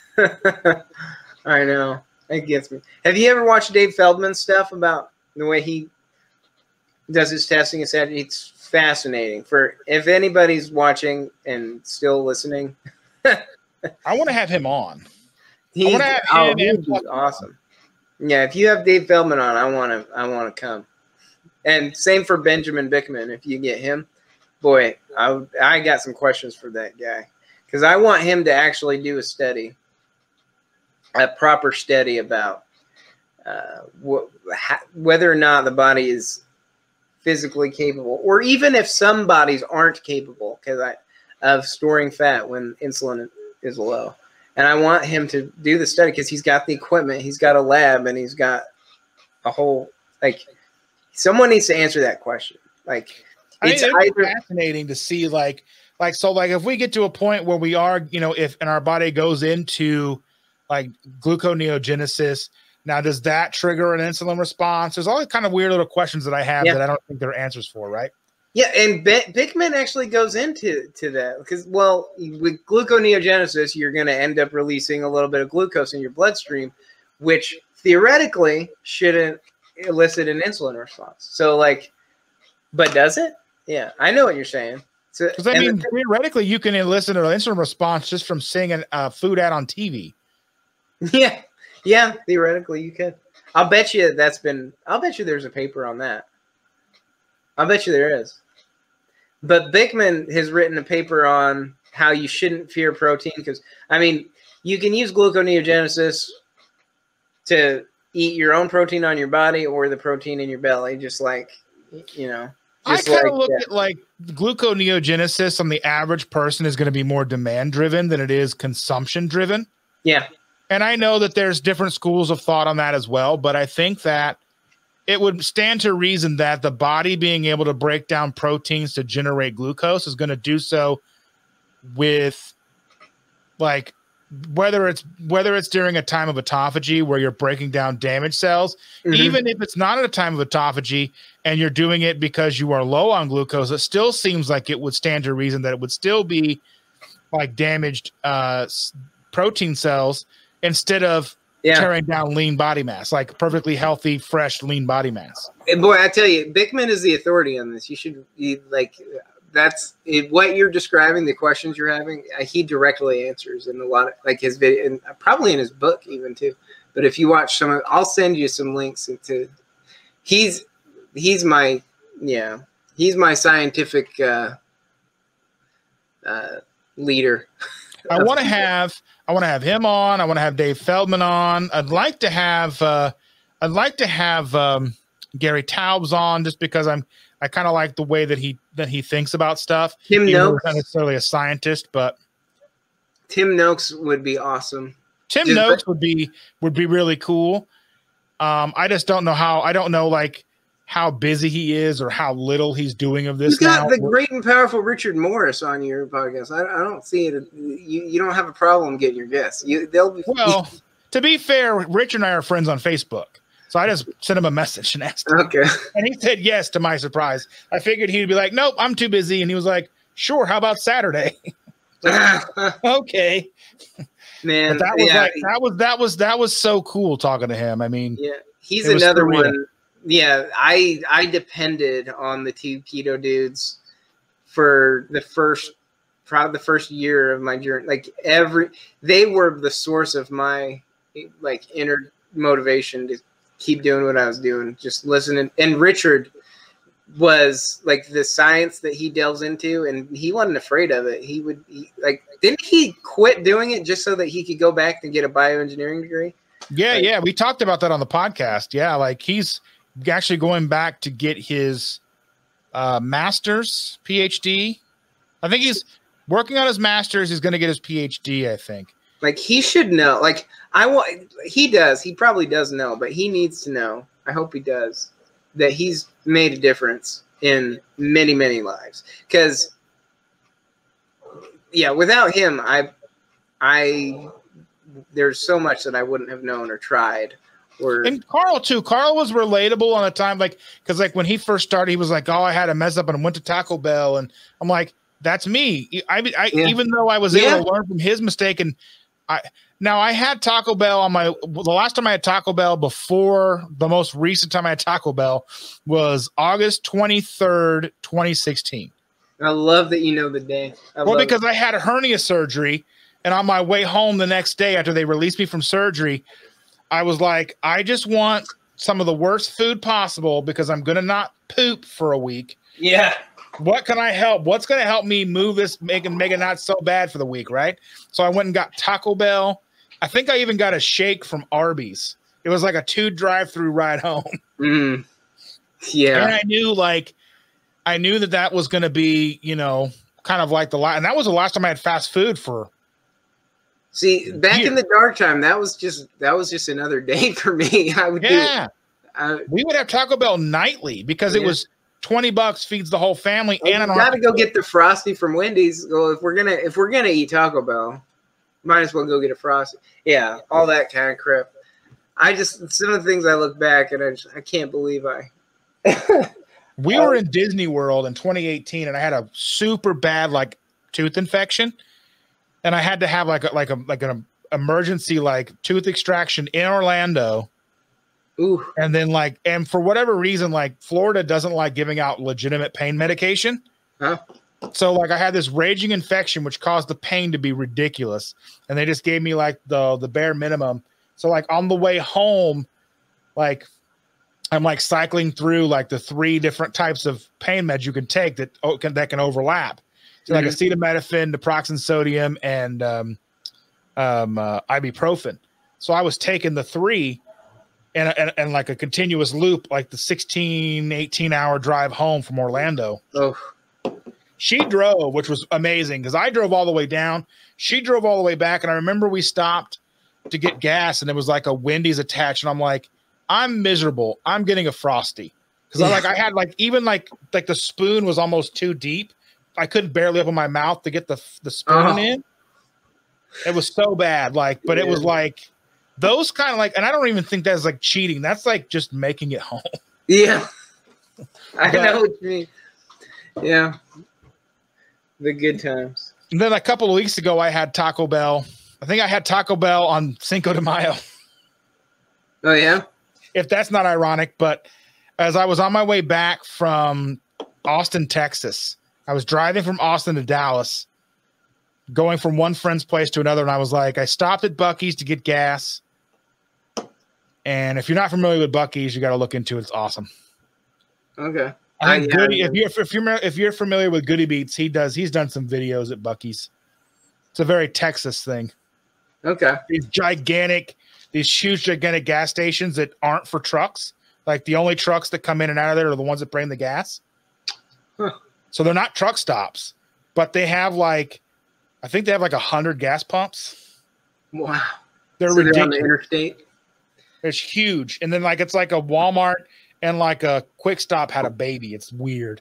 You can buy knives and hats and fishing gear and hunting supplies.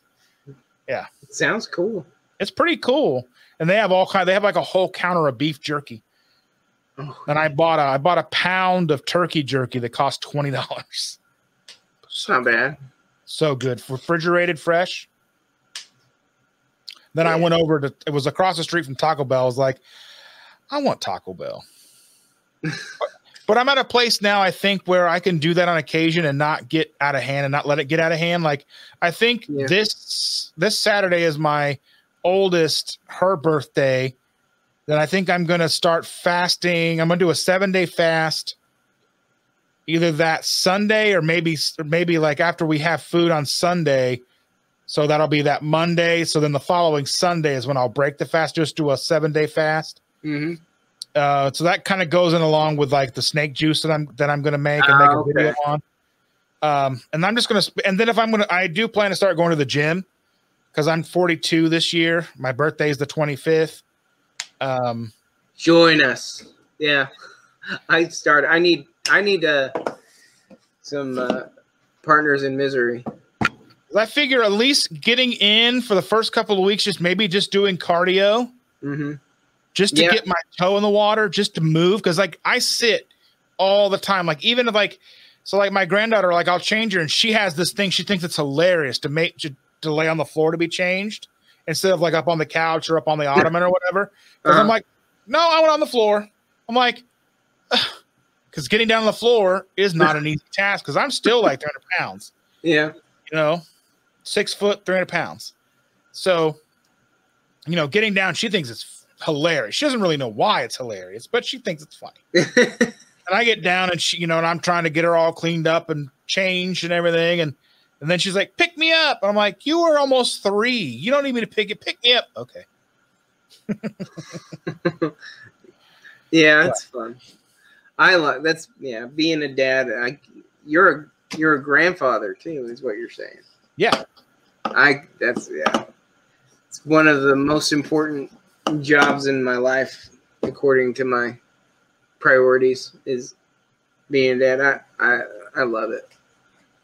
I love having girls. See, I've got one girl and two boys. So I'm a stepdad.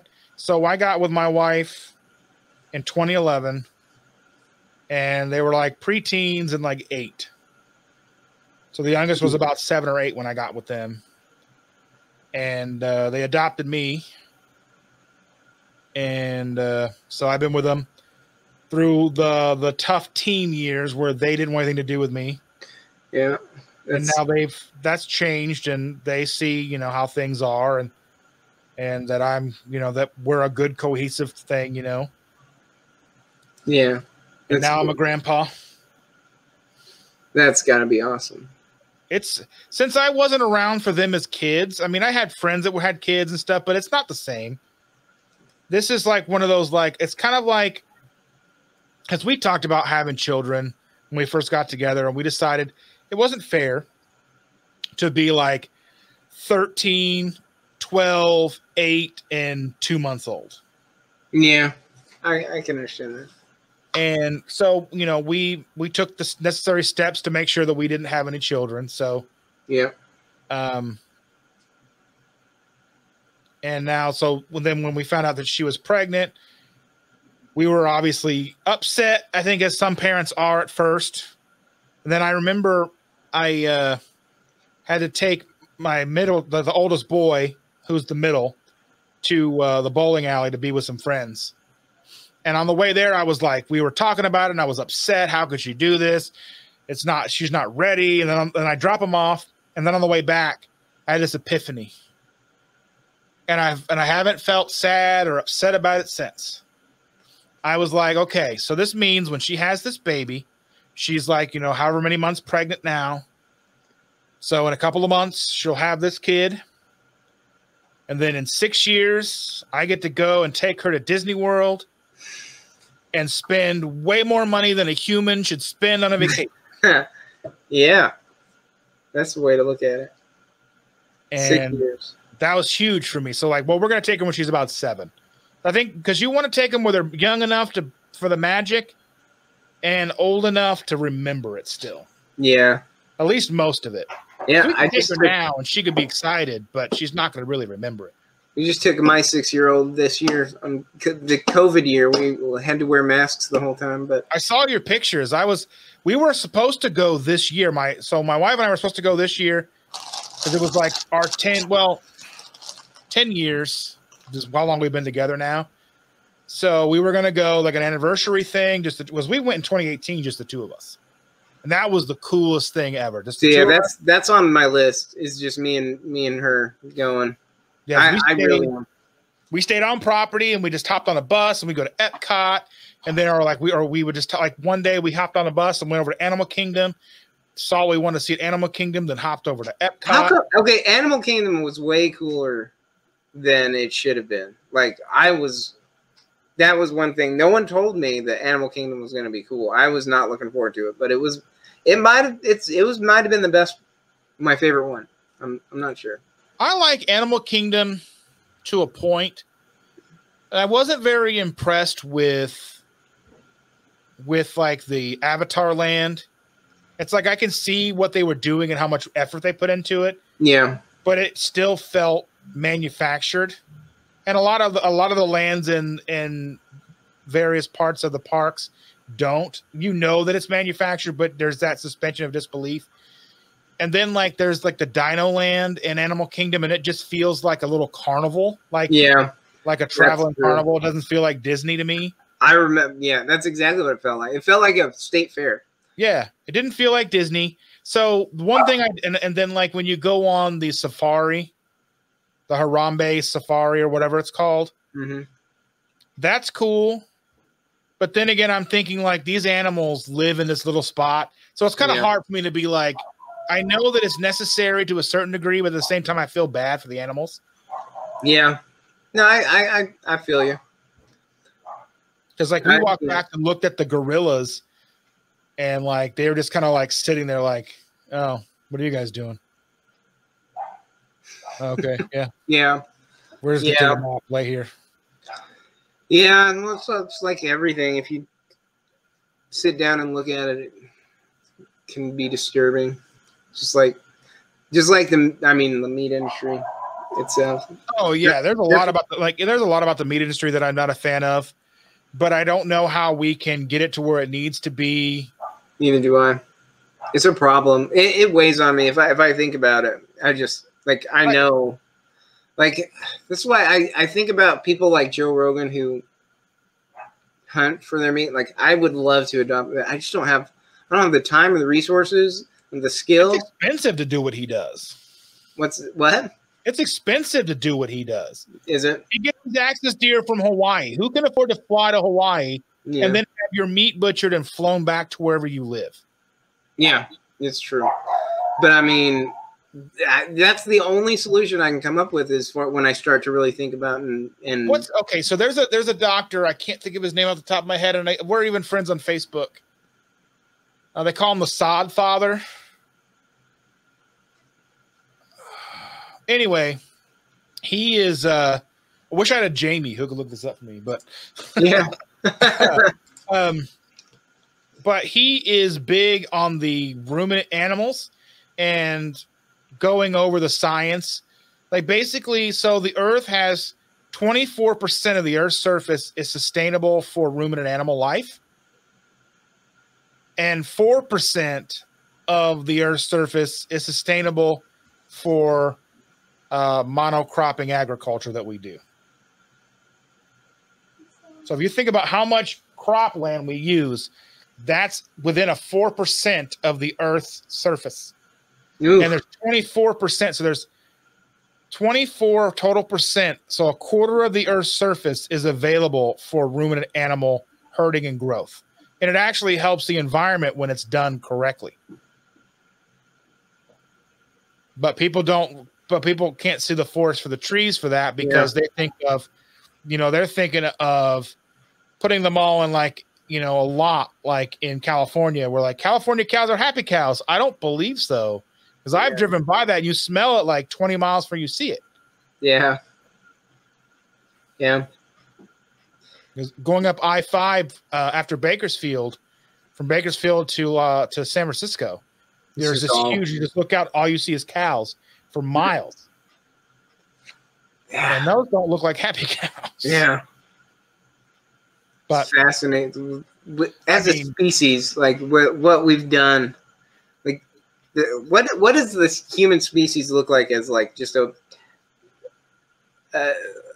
untouched by civilization, as an animal? What does the human animal even do?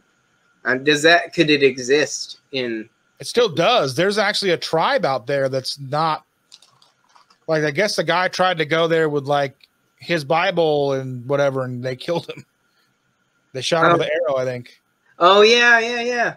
There's the small pocket where they're actual hunter gatherers and.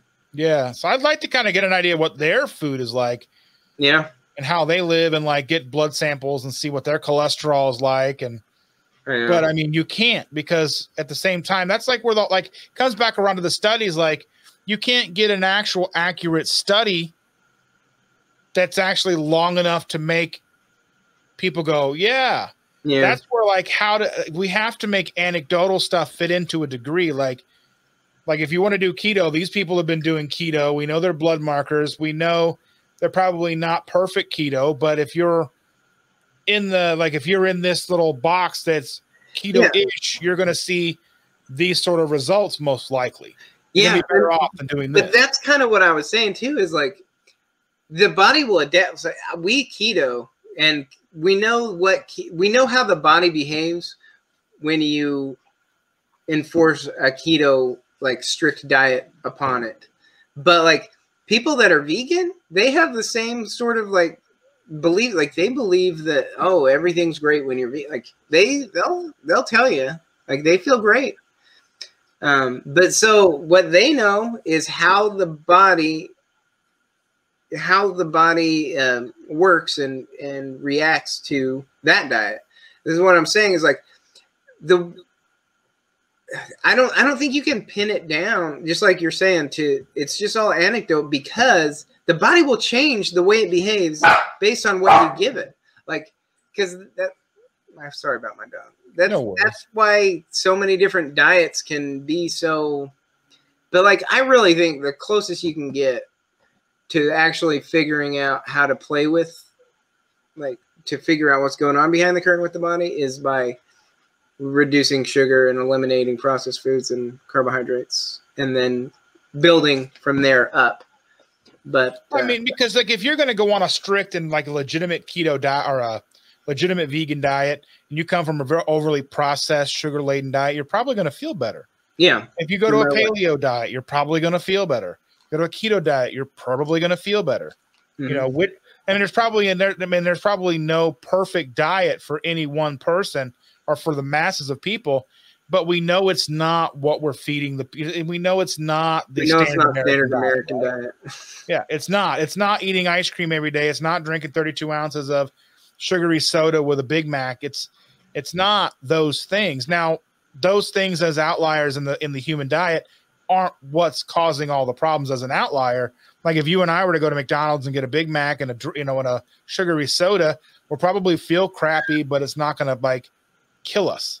Yeah. But if we do that every day, that compounds, and then you're mixing in all the crap oils and stuff. Like a buddy of mine, he reached out to me. He was like, "Hey, can you eat at Hooters?" I'm like, "I'm probably gonna find something there." Yeah. I just prefer not to eat at Hooters. I prefer to eat at B-Dubs because I know that B-Dubs or Buffalo Wild Wings cooks their wings in beef tallow. I didn't know that. Yeah. And I'll get my wings naked. And so my wife will do the same thing. She'll get her wings naked. She likes the little powder, the little salt and vinegar powder. But we get them naked, no sauce, no powder, nothing on them. We can divvy out. So like if I want to have the Caribbean jerk, I can dip a little bit in the corner in there. If I want to have, because I know that little cup they bring me is about 10 carbs probably, but I'm not going to use the whole thing. Yeah. That's huge. I'm going to go there now because that's the thing about eating. Like I never trust that anything's going to be clean that I eat from something that I didn't make.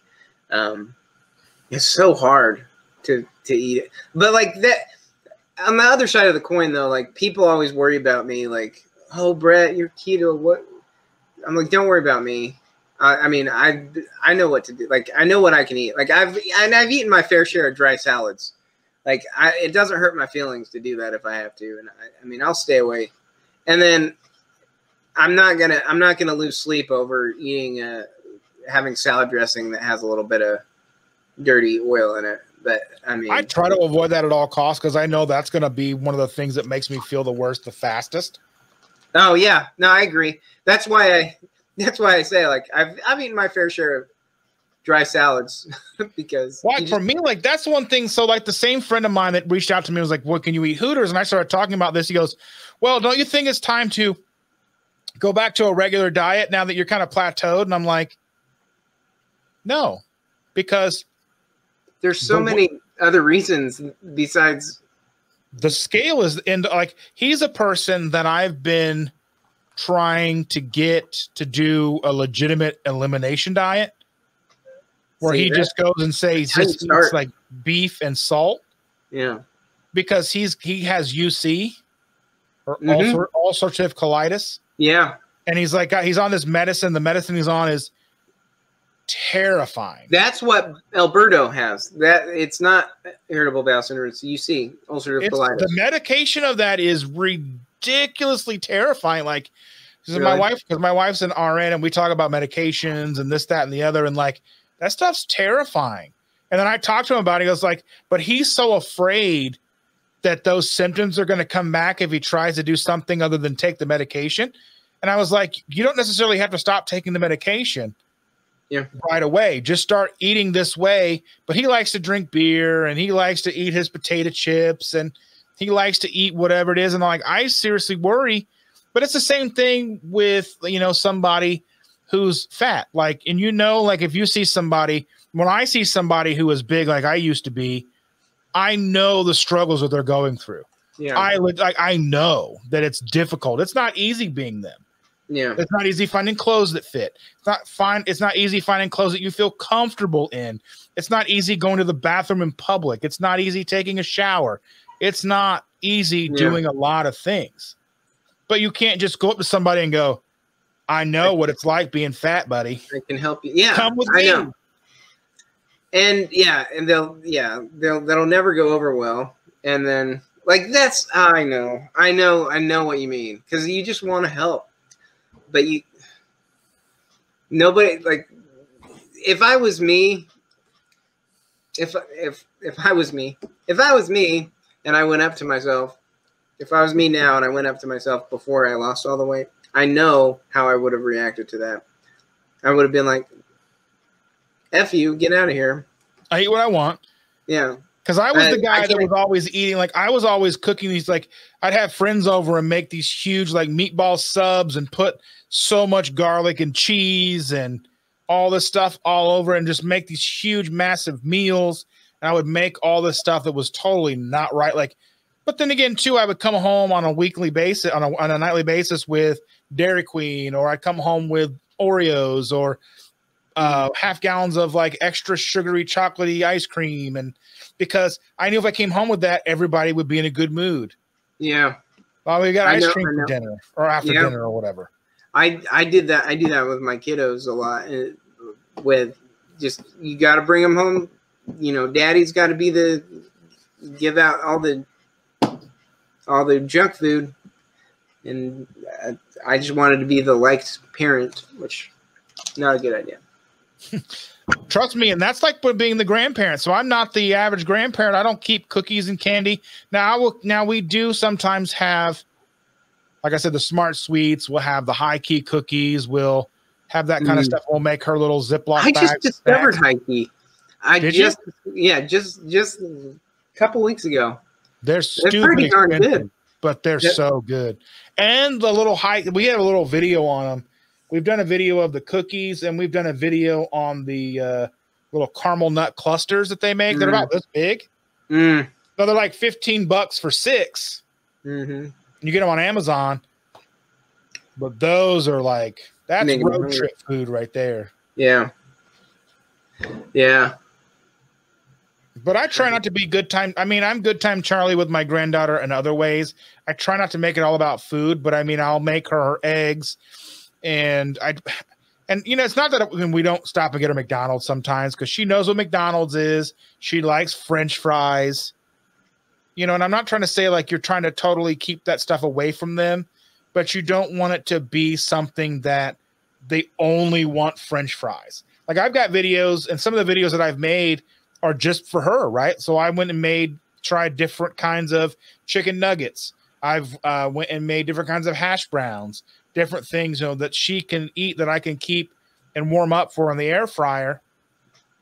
But every time I make them, my son eats them, and then I make like a batch of 48 and they're gone the next day. But I can't complain, because then he's eating healthy stuff, or he's eating things that are better for him than, you know, other stuff. But I don't know. I think realistically, just doing what we think we need to do for them and try to do what's best for ourselves and our family. And I think, you know, doing this type of stuff where we come and talk things out, and maybe people will listen and hear our stories and say, hey, that hits home with me.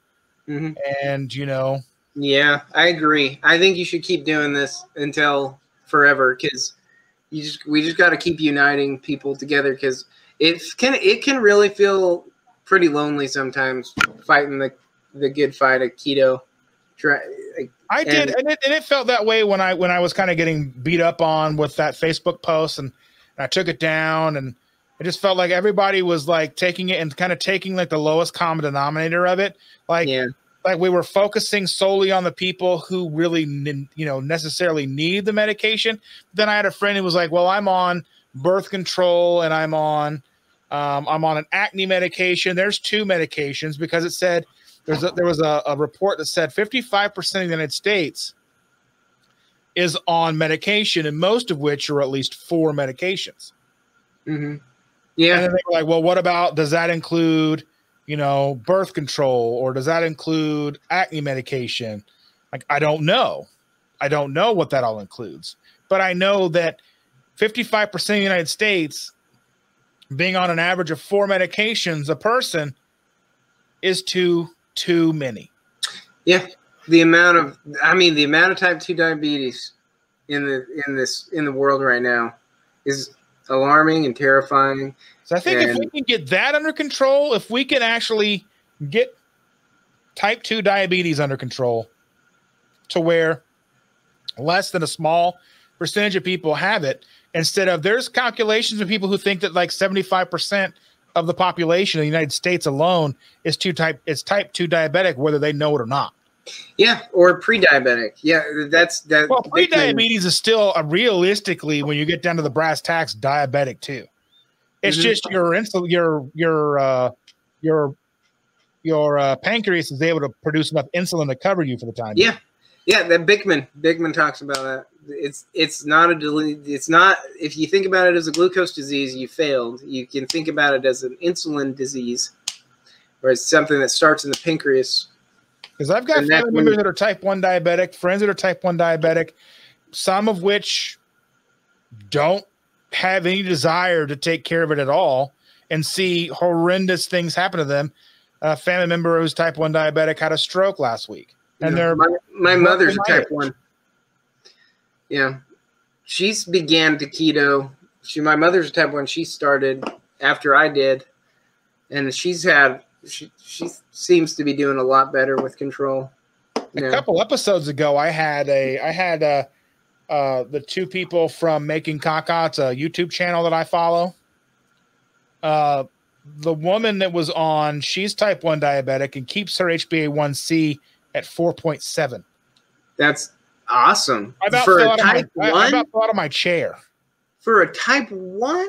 Yes. Type 1s have different, they have whole different rules for their HbA1c. They're allowed to be higher. Because she doesn't like her glucose spiking above 120. Because if it goes above 120, it gives her a headache. Nice. So she very, very particular on ingredients and everything. And now what goes along with that and what she is and isn't eating and stuff is a whole other ball game. But the fact that she was on my podcast and tell me that she keeps her HbA1c at 4.7, that is she's below 5. If she's below 5, that's unheard of for a type 1. She's under 5. Yeah, one of my family members, they were like, "Yeah, I am lucky to be at a 9." I'm like, and they know, and it's like you're gonna stroke out. Yeah, it's not, and I mean, and you can say that stuff, but people, it doesn't matter what you say, they have to find and come to those conclusions on their own. They have to have that moment where they think they're about to die, like I did, and me. Yeah, but I think that's where we'll leave it today. I really appreciate you being here. Do you want to put any social medias out there for anybody? Well, I'm keto. I don't even remember when. I'm Keto Beats Carb everywhere I go. Keto Beats Carb is something my daughter dreamed up and built that insignia for. So that's who I am on Facebook. I'm just me on Facebook, Brett Stapley, and keto.brett or brett.keto. One of those two is my handle, but it's Keto Beats Carb. I'm going to put that in the description on the screen for all to see. Thanks again so much for being here. It was a pleasure. I love these conversations. They mean the world to me. Really good catch up. I appreciate it. And I'm going to go ahead and we'll see you later. All right.